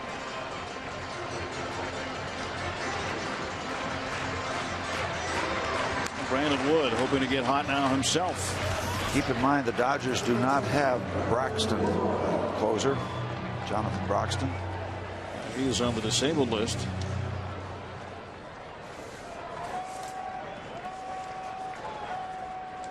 But Pirates need to score some runs before they worry about anything in the 9th. Pedro Alvarez starting to loosen up. Lyle Overbay's got a bat in his hands as well. You can tell the left-hander's gone. Hawksworth delivers to Wood, and a 1-0. Ooh, a strike. Take a look at that call. Oh, right on the corner. Good call. He's got some heat on him. 97 miles an hour. A little hair on that fastball from Foxworth. 2 balls and a strike.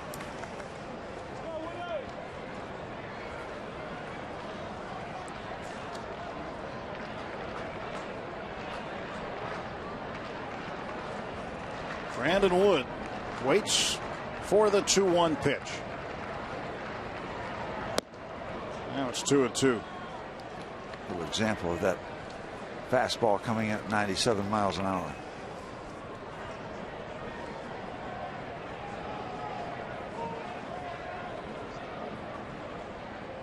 Two balls and 2 strikes. Doumit off for first. We're trying to make some contact here, move Doumit around.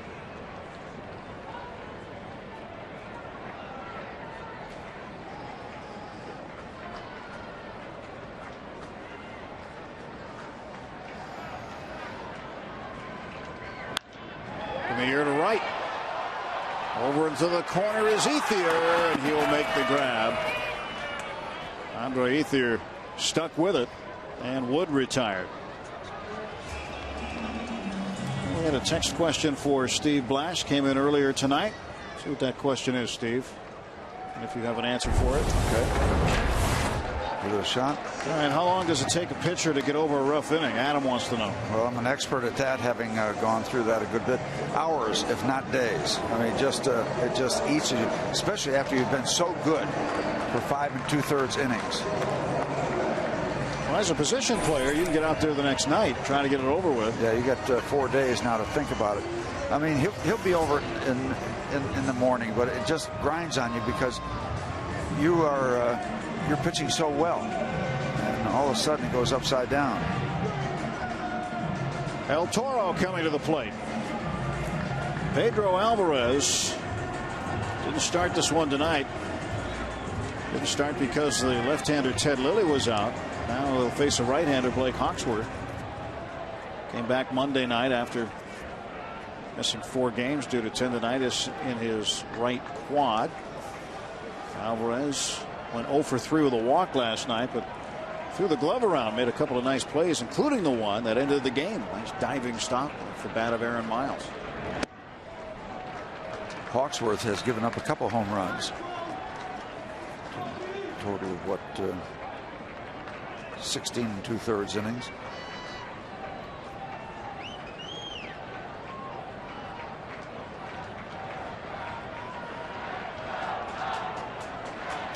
Here comes the 1-0.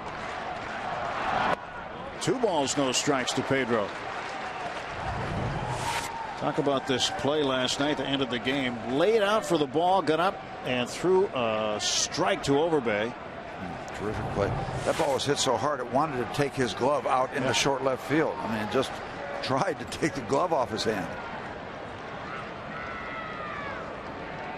That ball was past him, literally past him, and he just was able to flag it down. To the right side, Miles. He goes to second for 1. That's all they'll get. So fielder's choice for Alvarez, and he'll take the place of Doman at first base.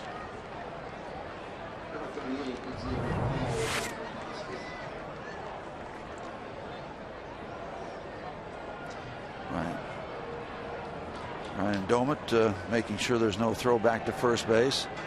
I don't think there was any intent of a throw by Carroll. He went over there to take the throw, and he just wanted to make sure he had the tag. And now there's something wrong with the Dodger pitcher. Yeah, Blake Hawksworth is being visited by the trainer.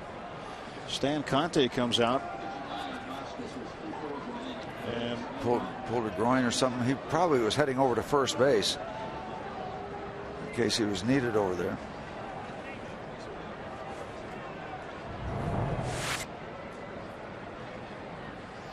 Take a look and follow the pitcher. Oh, right there. He felt something. Yep.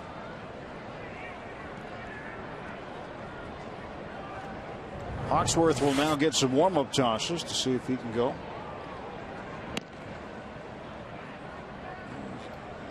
Looks like he shook his head no. So Matt Guerrier is in the bullpen. And he'll have as many pitches as he needs to warm up now that Hawksworth is leaving the game due to injury. 5-2, Dodgers in front.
Neat thing when you showing him something. spend some time with the kids and play a little ball. who wouldn't want to play ball with a big leaguer? Yeah, I think one of those kids said adios to the pelota.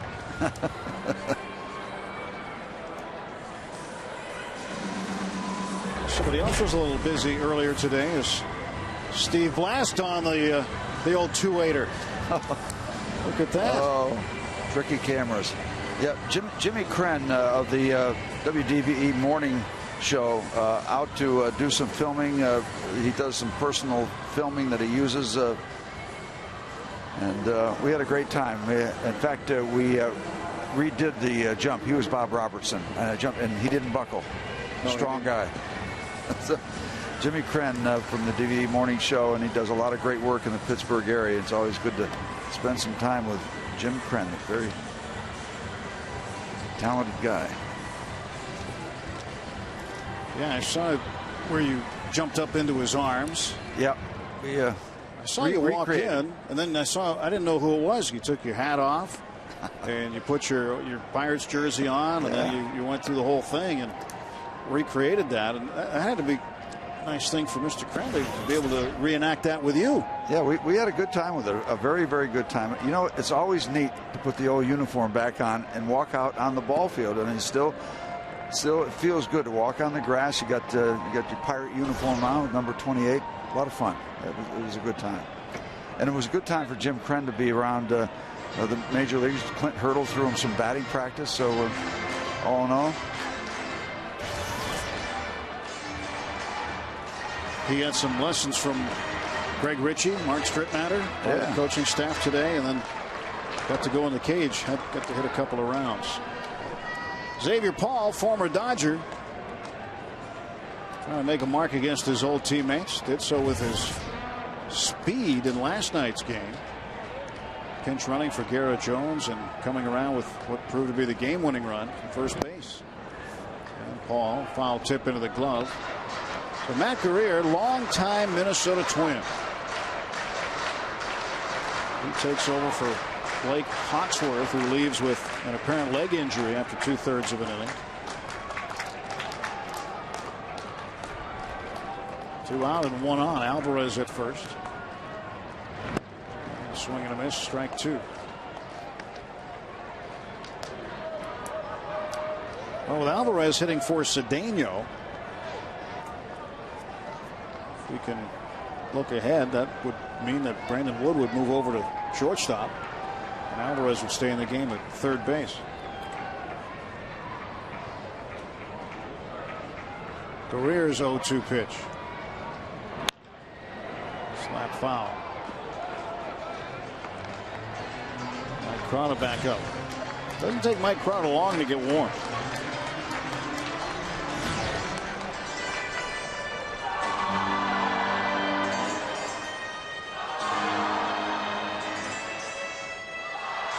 Pirates took game 1 of this series last night, 4-1. They've won 3 in a row. Trying to find a way to come back here in the bottom of the 7th, down 5-2.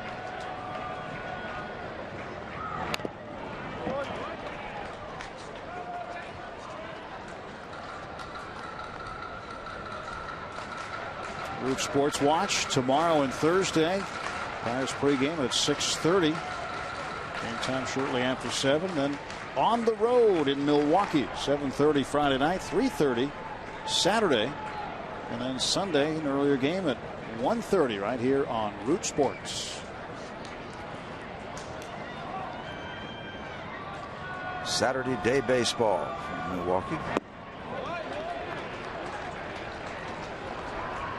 Let's hope the roof is open though in Milwaukee, because if the roof is closed there's a lot of weird things you see during the day, shadows and such. But when the roof is open, it's beautiful. Nice open air stadium when they open it up.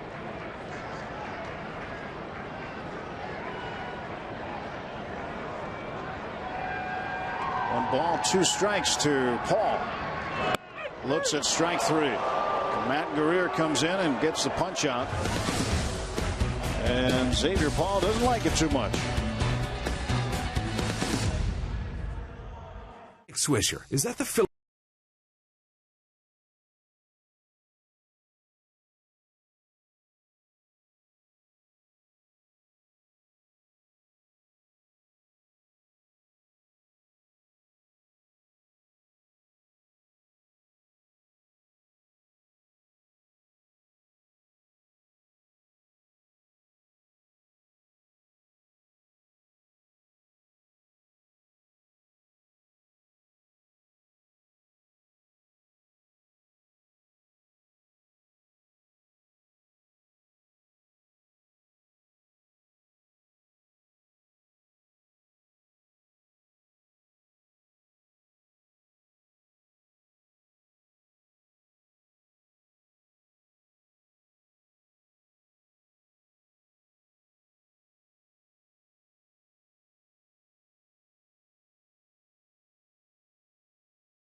And since Alvarez hit for Cedeno, he'll go out to third. That's the left side of the infield for the Pirates right now. And the new pitcher is right-hander Mike Crotta.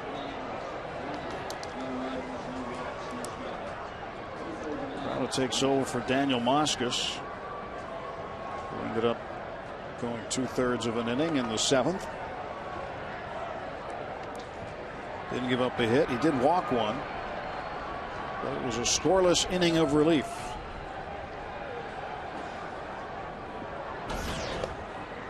So Mike Crotta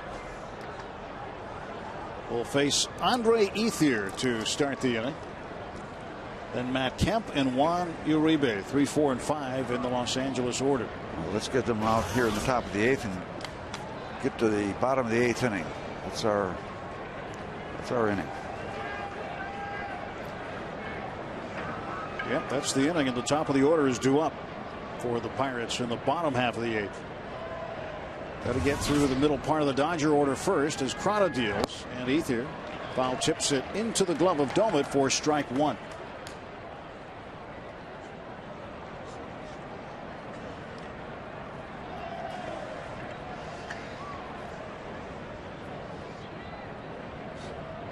Ethier tonight 1 for 3. He's got an RBI double. So he has reached base via hit or walk in 34 straight games.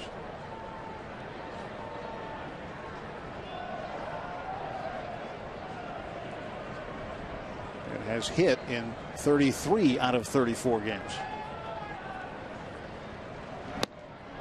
Say that's a nice start.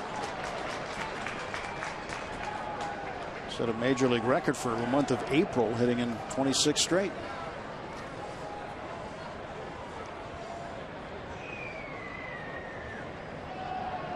Ball and 2 strikes to Ethier. And Crotta kicks and deals. Line shot left field and a base hit. Multi-hit night for Ethier. Just hits and hits and hits. Not trying to pull that ball. Good piece of hitting.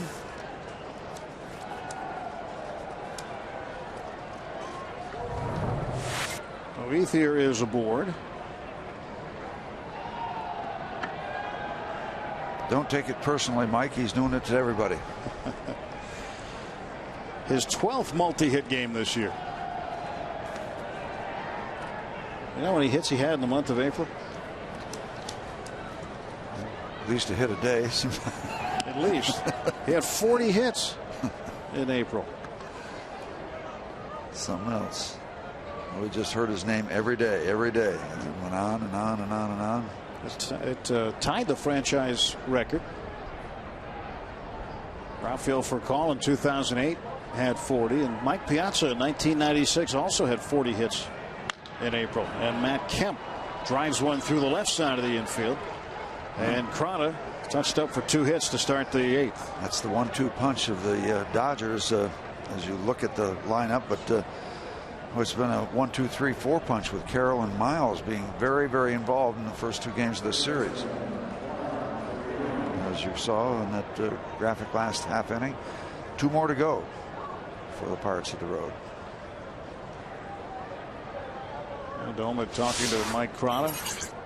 Crotta love to get a ground ball playable for the infielders here. Middle infielders looking for 2. Wood and Walker shading the bag at second. And here is Juan Uribe. Flied out to center twice and grounded to third once.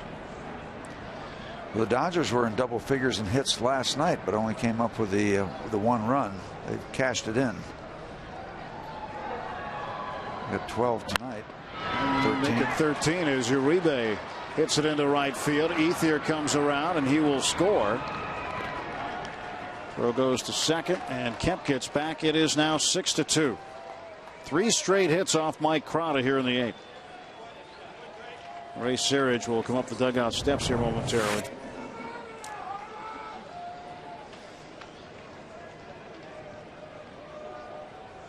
RBI number 18 for Uribe.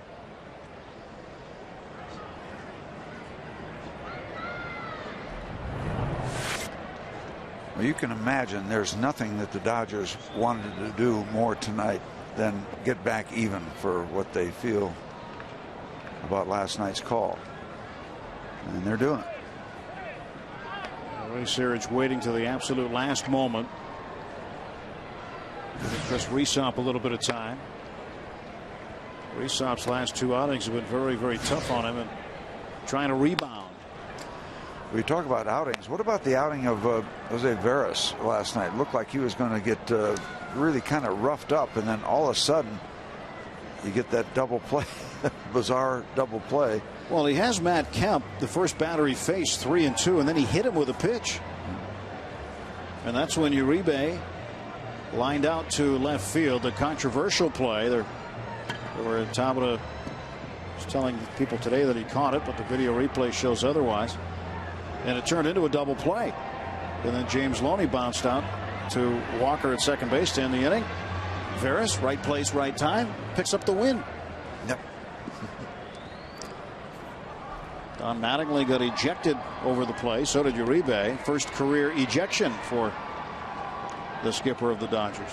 Well, you just kind of look everybody in the eye and say thank you for that win if you're Jose Veras, and then you don't discuss it any longer than that. You move on. Wait for the next one. 2 on, nobody out. James Loney takes low.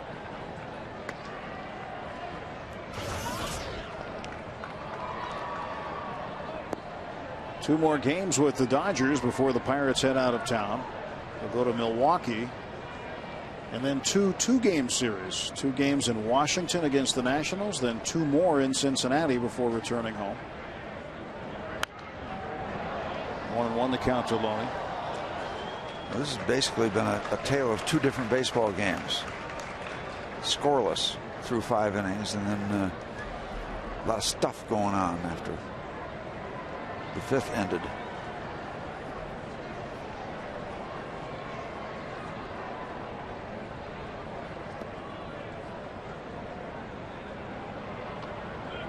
Runners take off, and this one's fouled away.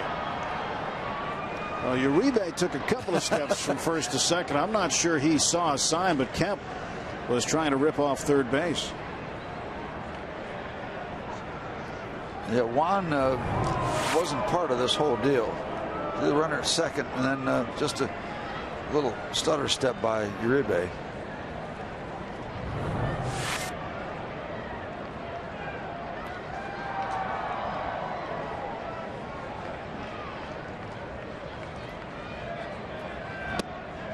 Inside, and Loney now with a 2-ball 2-strike count.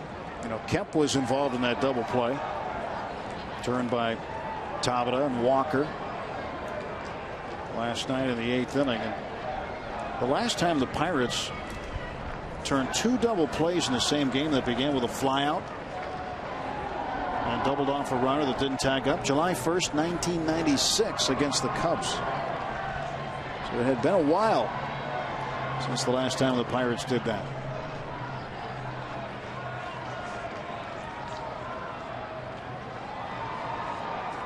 Two-ball, 2-strike pitch from Mike Craddock.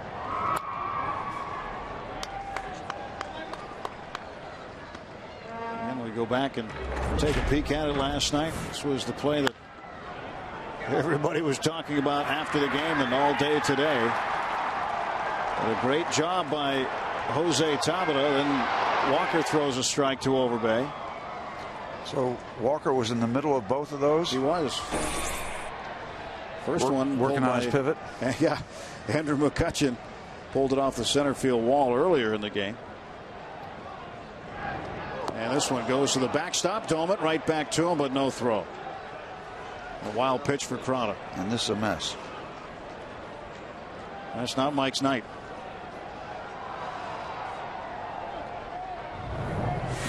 Just catch a flyer here somehow.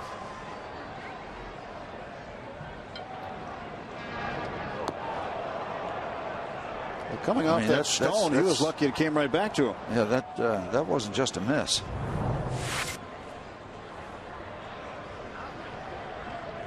Infield comes in now. Ball can carry him off that and go any which way. 3-2 fouled off Doman. That hurt. Yeah.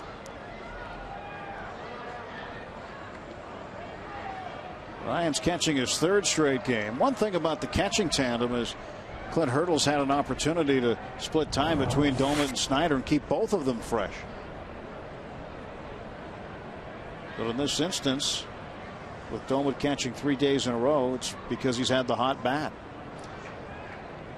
Off that right leg or ankle.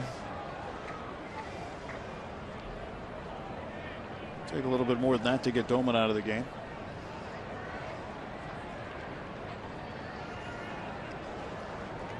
So Ryan stays in there. And a 3-2 count on James Loney. Still nobody out. Runners at 2nd and 3rd. Not much offense for the Pirates tonight. Only 5 hits, 2 runs to show for it. Dodgers with 13 hits. Payoff pitch missed, and the bases are full of Dodgers. And that's going to do it for Crowder. Clint Hurdle's coming out.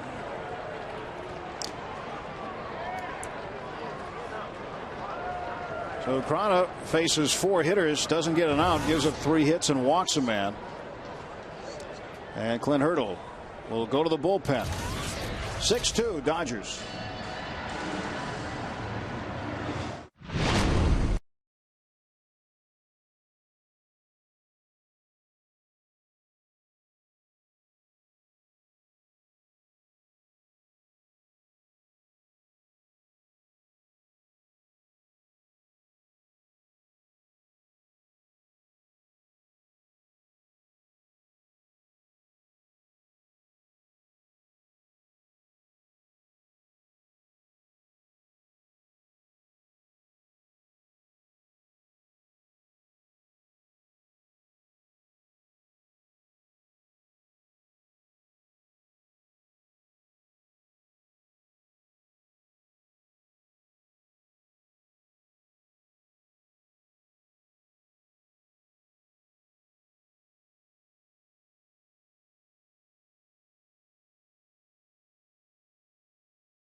Dodgers, and then 3 with Milwaukee, a pair with the Nationals, a pair with Cincinnati, then back here 2 of the 3 games against Detroit, and every one for the rest of the month. 2 with the Braves, 3 with the Cubs, and 2 with the Mets. That'll carry into June. 4-game series in New York to end this month and start the following month. A lot to root for. Well, this youngster hoping the Pirates, Chris Resop, can get out of this one. He inherits a sticky situation. Bases are loaded and nobody is out. And he's coming off 2 real rough outings. Resop, last 2 outings, didn't record an out. He was telling the press corps that that was embarrassing for him and that he was working to fix it right away.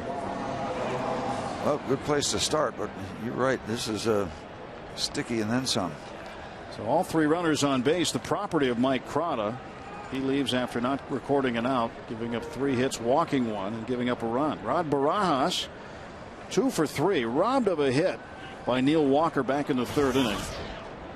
Then had a single in the 5th with 2 outs, tried to stretch it to a double, was thrown out by Matt Diaz, and then doubled and scored in the 7th. Anything on the infield, you've got to come home. You can't let the Dodgers score anymore. 4-run cushion for LA. And Barajas fouls it off.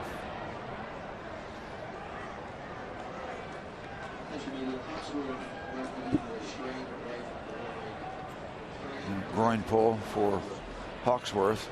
That's why he left in the 7th inning. Matt Guerrier came on and got the final out of the inning, striking out pinch hitter Xavier Paul.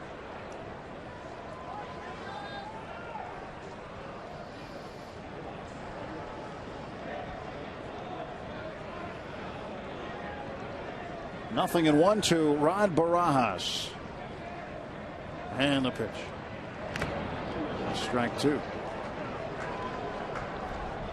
Dolmet's been taking some abuse behind the plate physically. They sent somebody to a neutral corner. Off the shoulder. So now he gets hit on the right shoulder after taking one off the right knee or leg. And there's a chest protector there, but trust me, it doesn't take all the sting out. Infield in, nobody out. Kemp at third, Uribe at second. Loney the runner at first. And he struck him out. So Resop comes back and gets a strikeout. Now a double play to get him out of the inning. Take a look at this at bat as he finishes him off with a good fastball. Strike zone, little chop foul. Foul off the shoulder. And then, yes, sir. High heat. Left fielder Jerry Sands is 1 for 3. Interesting configuration defensively for the Pirates. Well, they're in at the corners. Neil Walker playing quite deep at second base. Wood is not playing in, so up the middle looking for the double play.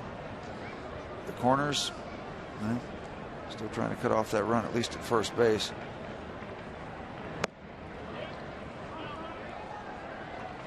Sands was the guy who was called up from AAA Albuquerque and given the opportunity to play left field for the Dodgers, and that made Xavier Paul expendable. Paul, who had been with the ball club since he was drafted, found himself designated for assignment, and a few days later was in Pittsburgh in a Pirate uniform. 1-1 to Sands.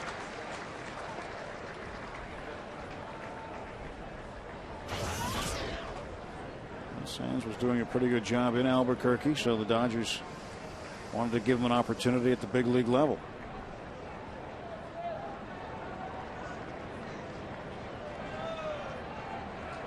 One out, bases full.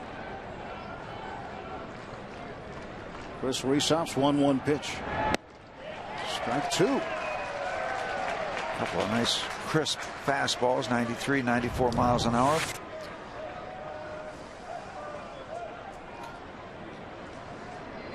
Just trying to keep the ball away and throw it away in that location with 94 miles an hour on it. You got a chance to get a swing and a miss.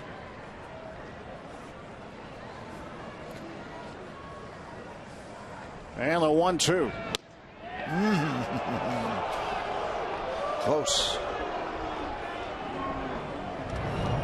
It's tough to lay off. Yep. Yep. And close with 2 strikes, but then would sailed a little bit further outside. But still, liking. But still, as a hitter, boy, you've got to make a split-second decision to take that pitch. Hopefully, it's far enough outside to not be called a strike.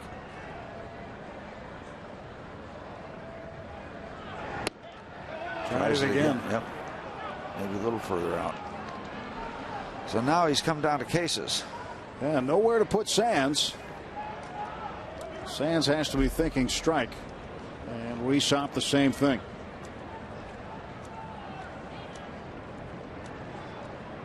One out, bases full of Dodgers. And here comes the payoff pitch. Ball 4, and Resop has walked in a run. That run charged to Mike Crota. Second run he's given up.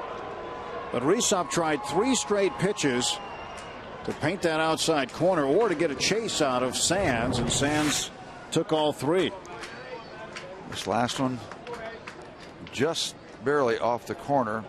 Could have possibly gotten a call. We've seen a pitch in that location get somebody rung up before, but not here. Uribe down to third, Loney over to second, Sands at first, and the batter is the pitcher, Matt Guerrier. Well, this is something that he's not very accustomed to, having spent the bulk of his career in the American League.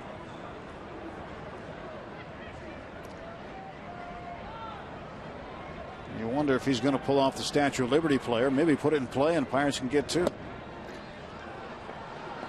Statue of Liberty play. You don't want your pitcher hitting into a double play. Tell him to go up there and keep taking. Yep.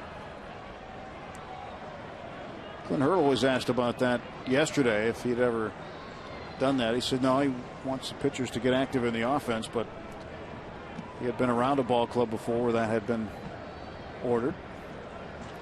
Ryan Doman going out and say, just want to make sure you know this pitcher up there.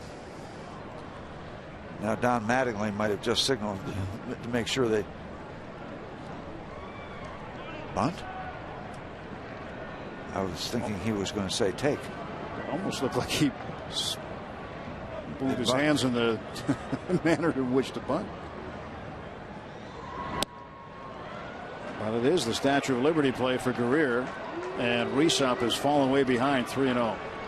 Got to assume he's going to get the take sign for at least 2 pitches, or that was already part of the plan.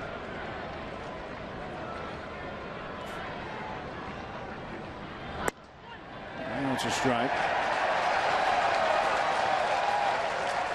Another one like that. 2 more. I'd be surprised if he takes the bat off the shoulder at all.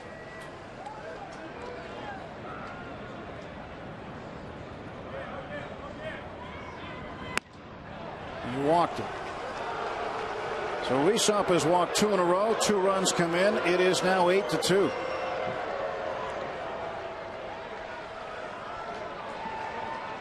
Clint Hurdle ordering up another pitcher in the bullpen.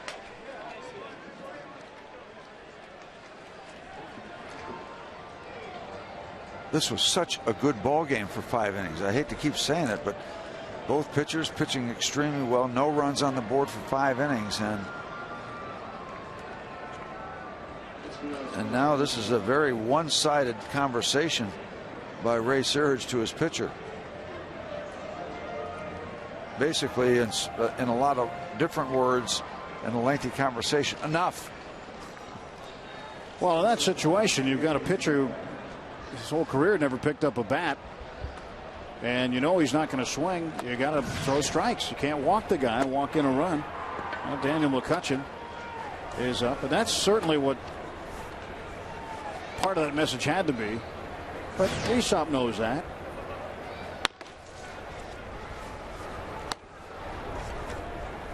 Jamie Carroll up there. He's reached base 4 times, 3 times with a single. He scored once. Bases loaded, 1 out.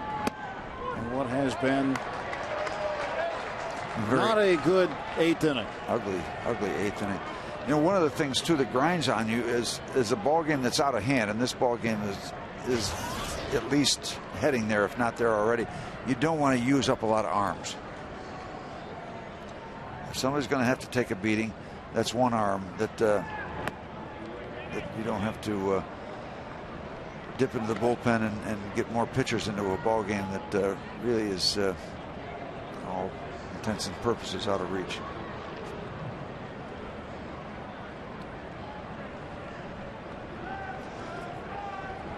Not only is it this inning ugly, but it's taken forever.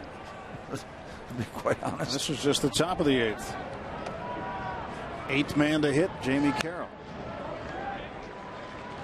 1-2.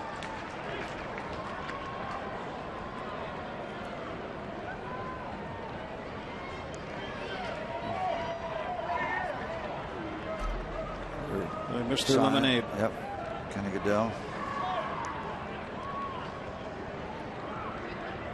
A 1 out for Jamie Carroll. 1 ball, 2 strikes. Bases still loaded. Dodgers have had parade in the park here this inning. Now the 1-2. Got him. Reesop, his 2nd strikeout. That'll bring up Aaron Miles, the 9th man to come to the plate here.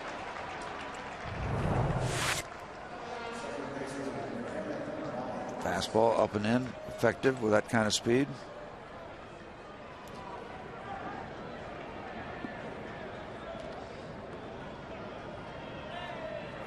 Sometimes it can look so good. Other times it can look so bad. HGH camera showing the good. 2 down for Miles. Miles had a bunt base hit and scored a run in the 6th. Face up off the plate, 1-0. Chris has had some good this inning and some bad. Of course, the walks, 2, and the strikeouts, 2. Well, nobody's put the ball in play. 3 runs into the inning. And there's a ball in play, and that's going to plate 2 more runs. Loney comes in. Sands also scores. And the Dodgers continue to bleed all over the Bucks tonight. It's 10-2.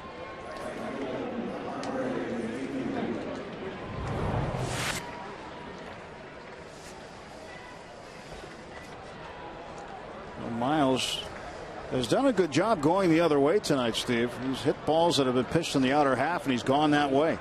We mentioned him before. We talked about Ethier and Kemp, but these 2 guys at the top of the batting order, Carroll and Miles, have done their share of damage and then some.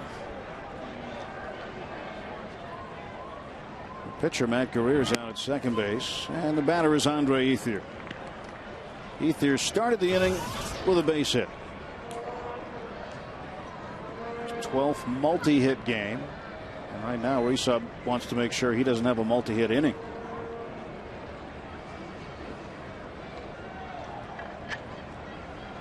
Two down and 2 on for LA. Pitch a strike.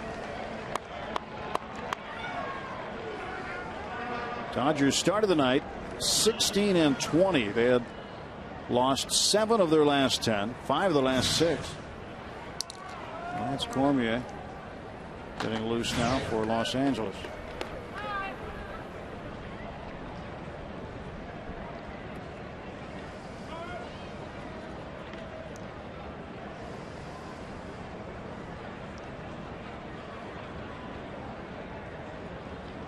Chris Resop pitching to Andre Ethier. And the 0-2. Ground ball to Walker. This should take care of it.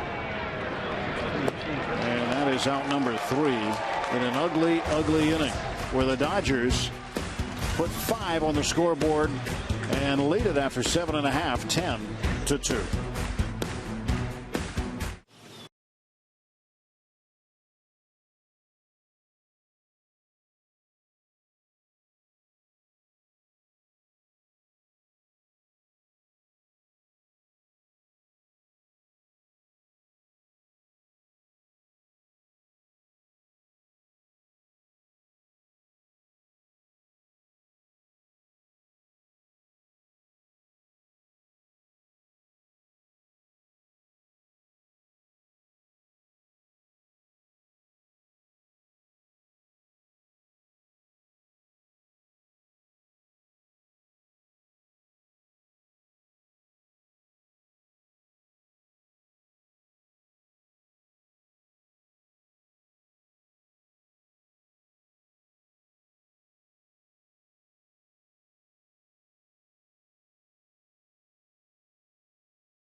In the bottom of the 6th, and they get the Pirates on the board, and what was still a close game at that point in time.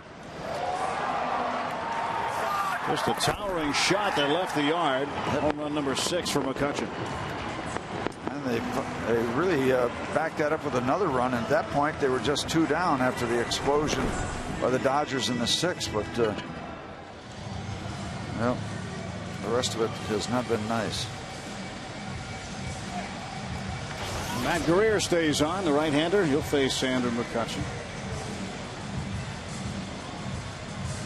Well, you like to try to take positives. Well, he won't stay on it. And McCutcheon kind of rolled his eyes when he came out there.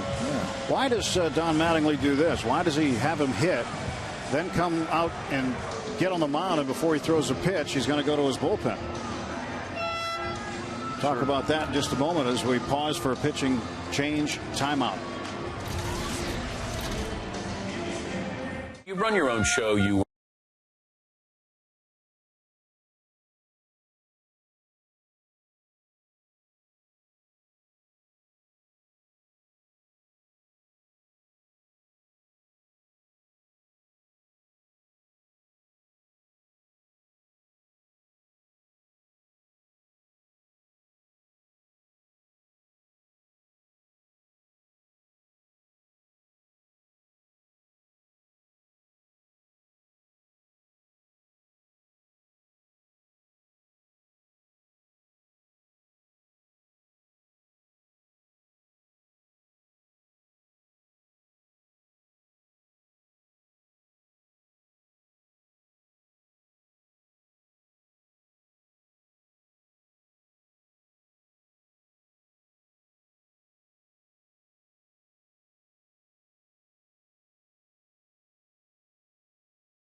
Ray Surge still working.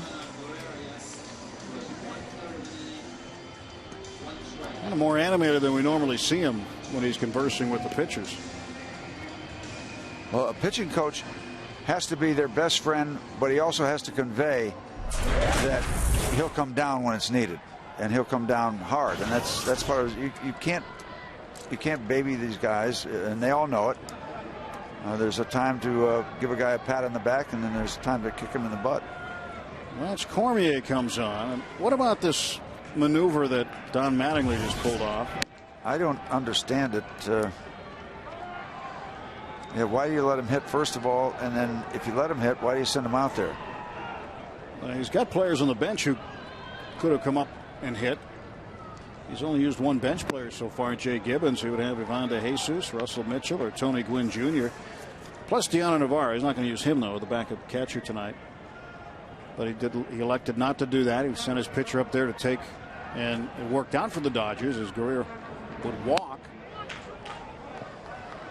And then waits until the beginning of the inning, sends Guerrero out there to take the hill, and then comes out and makes the change.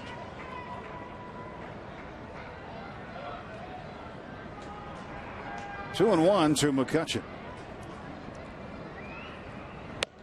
Well, sometimes, these kind of games, you just look for anything to give you a little good feeling about. Now, if Andrew can get another base hit, maybe it keeps the ball rolling for him. We'll get him back to where you're used to seeing him. He's 2 for 3 with a home run and a single. And McCutcheon, a towering fly ball deep to left center field, way back and gone. He's got 2 of them. Andrew McCutcheon, his second solo home run of the night. And that's to the deepest part of the ballpark, into the Dodger bullpen. And that ball had tremendous height. I didn't think it would carry far enough. It just never quit carrying. To hit it that high and get that kind of distance, that's a pretty good indication of the strength of this young man. And yes, if you're looking for something to hang your hat on tonight, and it's hard to find something, check out Andrew McCutcheon.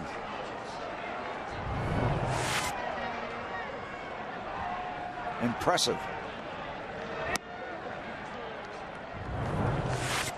Third time in McCutcheon's career he's had a multi-home run game. And he thinks he's got enough of it right there. And he's right. That was over the Dodger bullpen. I think he put a charge into that one.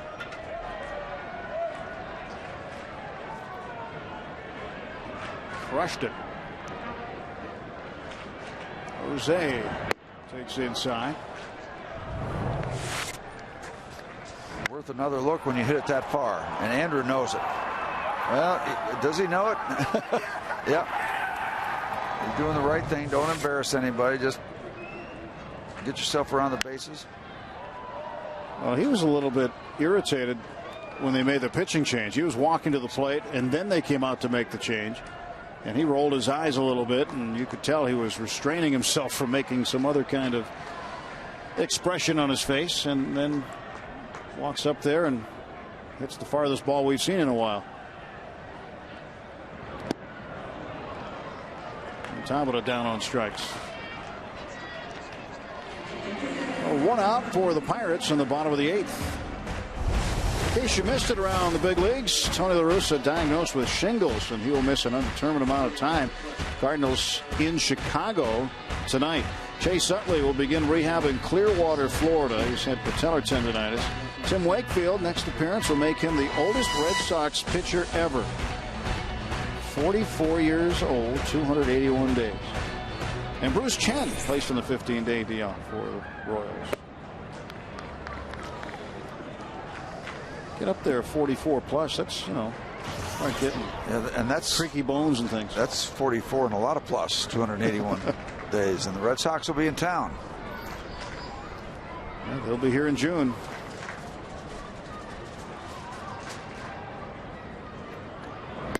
A homecoming for Terry Francona from New Brighton.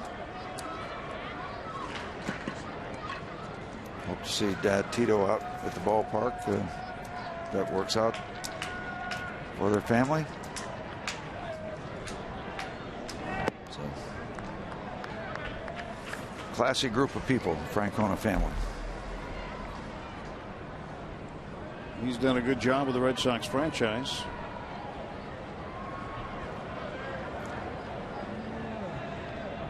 Managing them. He's had that job for a while. Diaz fouls it off. It's usually the sign that you're doing a good job is when you're in the same uniform for a long time. Yep. Ball club keeps winning. By the way, it's done down in Florida. Mr. Josh Johnson outdueled Roy Halladay, and the Fish win it 2-1. Yeah, that must have been a pretty good ball game. But that one didn't take too long.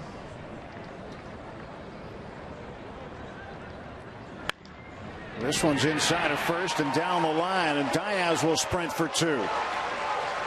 And Diaz will be in with his first hit of the night and his 5th double of the season. 1 out, 2 bagger. Pirates trying to chip away.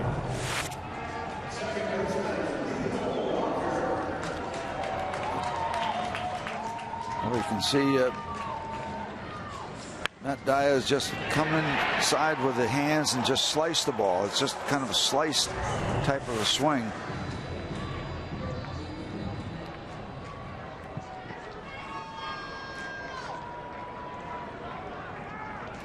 Diaz with 1 out at second base. This will give Neil Walker a chance to extend his hitting streak. He's hit in 7 straight. And the one that he hit last night that provided the game-winning run, he hit it in a similar area as where Diaz just did, just inside of first. But Xavier Paul was on first base, and Loney was holding him on. And as Loney came off as the pitch was thrown, he was a couple of feet off the bag. Neil hit the ball so hard that by the time Loney took a dive back to the base, that ball was by him and into right field. And you figure a ball that's hit down the line or on the bag, if the first baseman's holding him on, he's going to have a good chance to knock it down diving back. The ball was just crushed. They're trying to go the other way this time. He's behind in the count, 1-2. Ball took a bad hop. Tough night when they start booing the ball girl.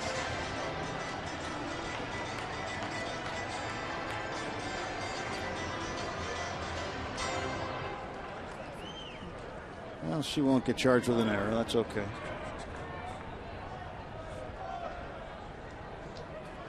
There. There's the handoff. 1-2 to Walker. To the right side. Loney will grab it. He'll step on first, and down to third goes Diaz. And Neal is 0 for 3.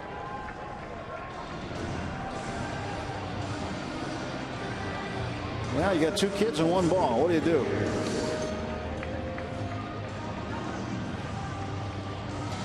Walker gets the runner over. Rounding out to Loney.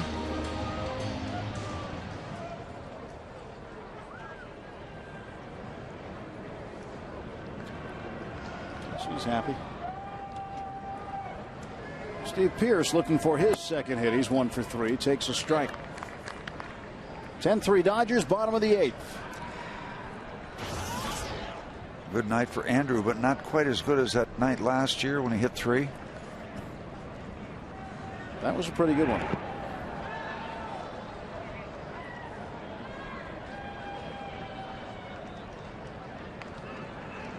Yeah, third time McCutchen has had a multi-home run game. And the one that he just hit, though, Steve, was impressive. That might be one of his more impressive home runs. He hit it over the little roof where the Dodgers pitchers sit to the very deepest part of the ballpark, and then some. Strike 2 to Pierce. He put everything into it. Those guys have to look up and watch it sail overhead. The height was deceptive. When it left the bat, it just looked so high that it couldn't carry that far, and then it did.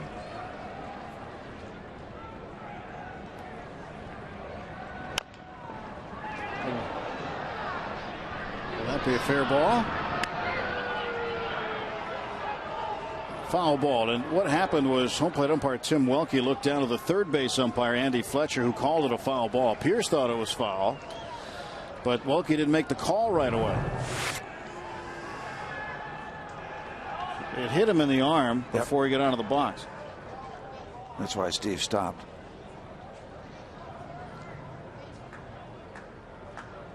This is where the AGH camera is so good. Confirmation.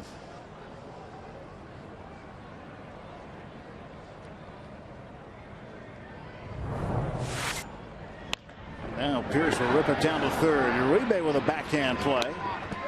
And the Pirates are done in the 8th, but not before Andrew McCutchen places a second long distance call. This one way out of here.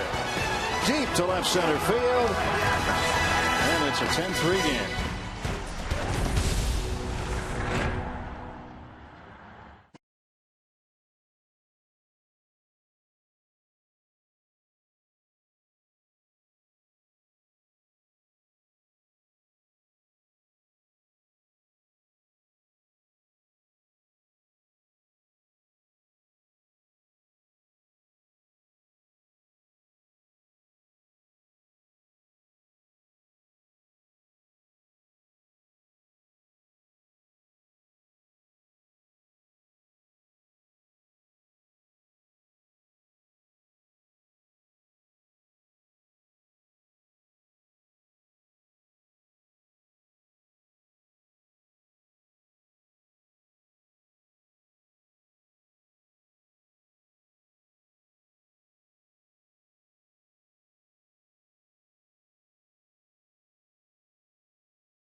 Four-game set. And the Buccos trying to do something when they get to the plate at the bottom of the 9th. Chris Resop back out there on the hill. And he'll face a pinch hitter for Los Angeles. Tony Gwynn Jr. will come out. Saw the Hall of Famer. Just saw Tony Sr. out in San Diego. was doing a couple of nights of the Padres telecasts. And Tony Jr., former Milwaukee Brewer and former Padre out of San Diego State University, played for his dad there.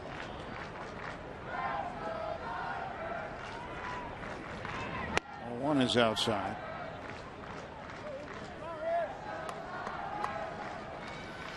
Gwynn's pretty good defensive outfielder. And he was also part of the equation that made things tough on Xavier Paul when he was acquired in the offseason. Became kind of a logjam in the outfield. And Gwynn now is starting to build some substantial big league experience. Comebacker. And the throw gets away. And Gwynn will go to second base. Pierce will try the throw. And an error on the pitcher, Chris Resop, on the throw.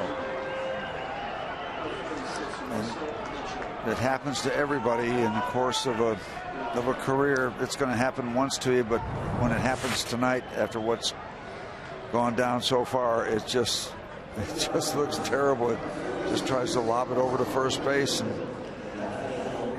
oh, one of those nights, Chris. It is one of those nights.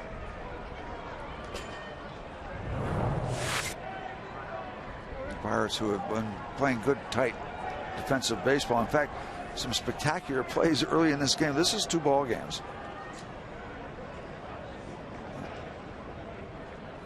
Came apart. Second error for the Pirates tonight. Here's Russell Mitchell batting.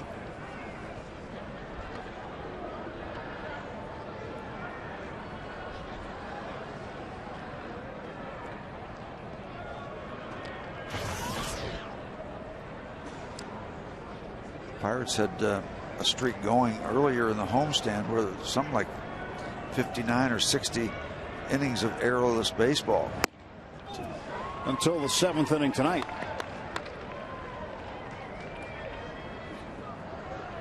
They had an error in an earlier game against Houston. Got reversed. He got reversed, yeah. It was charged to Brandon Wood. A questionable scoring decision that turned out to get reversed.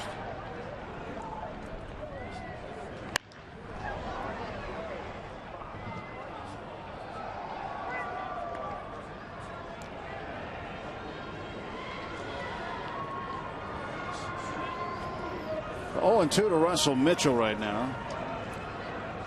And Mitchell with Gwynn at second base. Getting an opportunity here in the top of the 9th inning of a 10-3 game.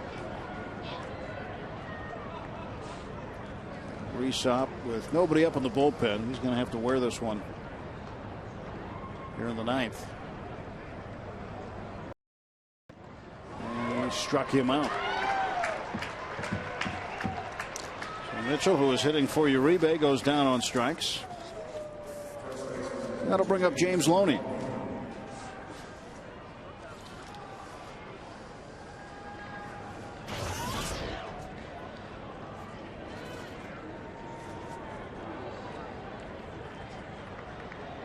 Loney is 0 for 3. He was one of 3 men that walked in the 8th inning. And that's a strike. As you mentioned, Steve, 5 innings. This was a tight ball game. No score. And with 2 outs in the top of the 6th, Kevin Correa had Jamie Carroll on the ropes. And Carroll came up with a base hit. Then Aaron Miles bunted his way aboard with a perfect bunt base hit down the third baseline. And then Andre Ether came up with a solid base hit to score Carroll, and then Matt Kemp came up and removed all doubt, hitting it out over the center field wall for his 7th home run of the year. And that's how the thing started to unravel tonight in the 6th.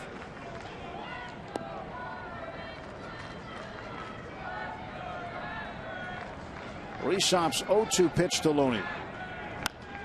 In the center field, a base hit. Gwynn will be held at third base. And Loney gets his first hit of the game.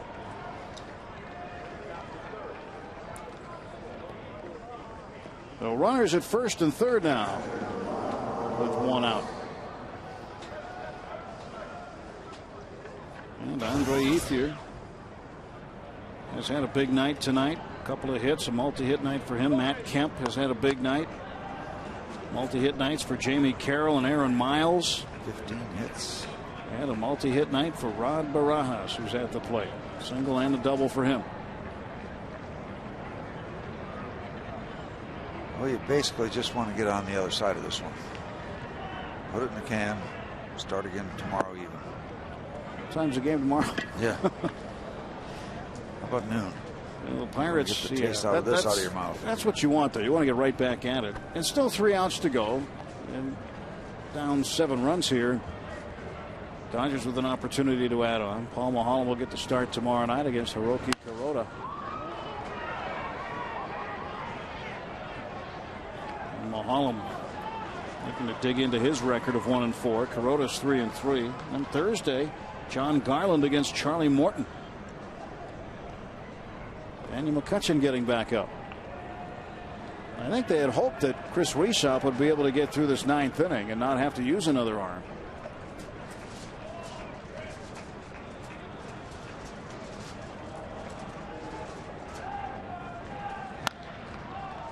Up in the air to center field. And short left center, it's McCutchen. He'll make the catch. Gwynn won't go. Good throw from McCutchen. Ball just not hit deep enough. And Barajas is out, and there are 2 away. He wasn't going to take a shot on anything unless it was real deep. No need to.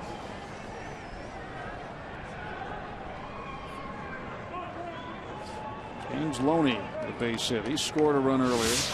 Barajas is out, and now Jerry Sands.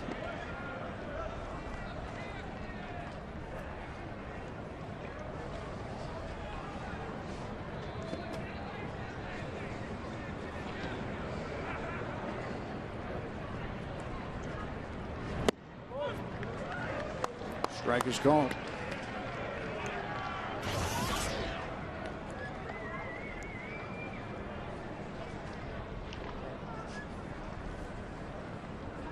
Nothing in 1 to Sands.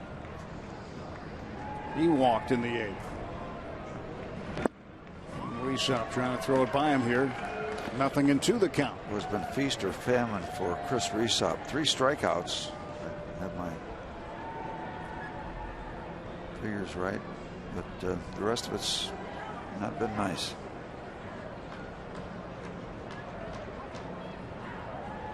And the 0-2. It's in and out of the upper deck on the right side. Sands tonight flied to right, grounded to first. Got a base hit and walked. It's a run batted in also. He walked in a run.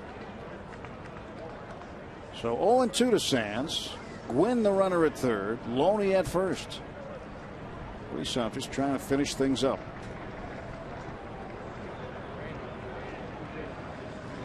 And he got him. Sands down on strikes. Pirates have their last wraps coming up to the bottom of the 9th. Dodgers 10, Pirates 3.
They're getting ready for Pirates post game.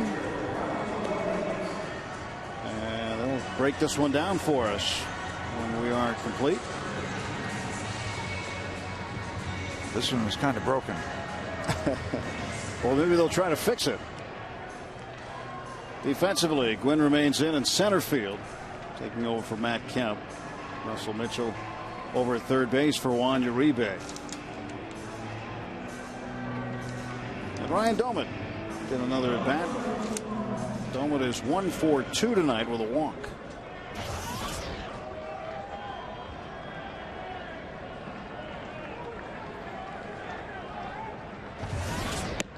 Cormier's pitch inside, ball one. Well, around the Central Division tonight, Cincinnati leading Houston 7-0 in the bottom of the 7th. Cubs and Cards tied at 4 in the top of the 8th. And Milwaukee leading San Diego 8-5 in the bottom of the 7th. Doumit to the right side. Loney takes care of him, and there's one away.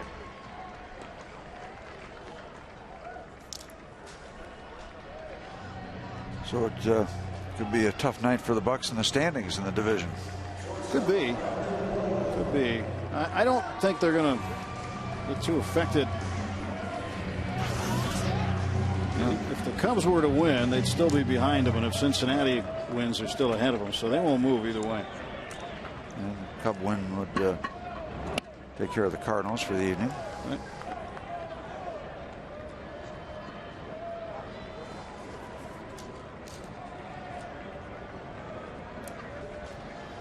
Nothing in one is the count to Brandon Wood. Nothing in two is the count to Brandon Wood.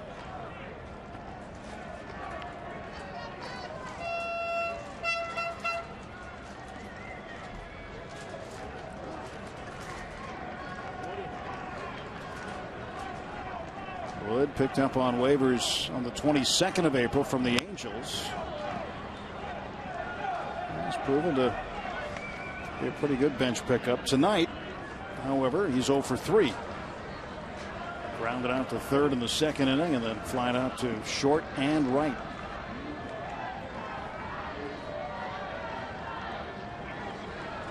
Lance Cormier delivers.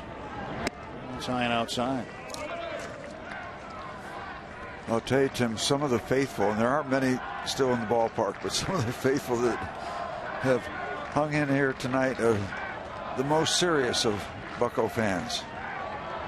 And of course, there's some Dodger fans also.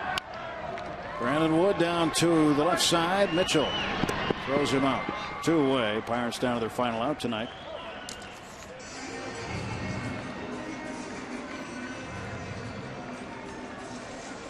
Three goes the put out. The Washington Nationals, Steve, tonight beat the Atlanta Braves 7-6, and Jason Marquis was pitching for the Nationals, got his 100th win. Well, that is such a big deal. Poor guy's been around a long time. Jason Marquis. He's 4-1 now. Good start for him. Here's Pedro. Bounced into a fielder's choice. He came in and has one at bat in the game so far. Takes a strike. Bright spot offensively for the Pirates tonight. Andrew McCutchen, a 3-hit night. 2 of those 3 hits, solo home runs.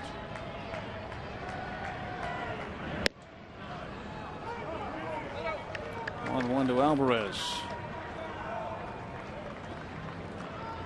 A little bit of rain falling. And it has rained on the Pirates in this game tonight before the wet stuff came down. And this should do it as Miles throws out Alvarez, and the Dodgers take game 2 of this series by a 10-3 score. Yep, this one just unraveled after the 5th inning. Nothing more you can say about it. It got away from the Pirates. The Dodgers took control of the ball game in the 6th, 7th, and 8th, and they put it away. A whole lot of offense. 10 runs on 15 hits for Dodger Blue. The win, Correa the loss. For Steve Blass, I'm Tim Neverett and our entire crew. Stand by. Pirates postgame with Rob King and Kent Jacoby coming up.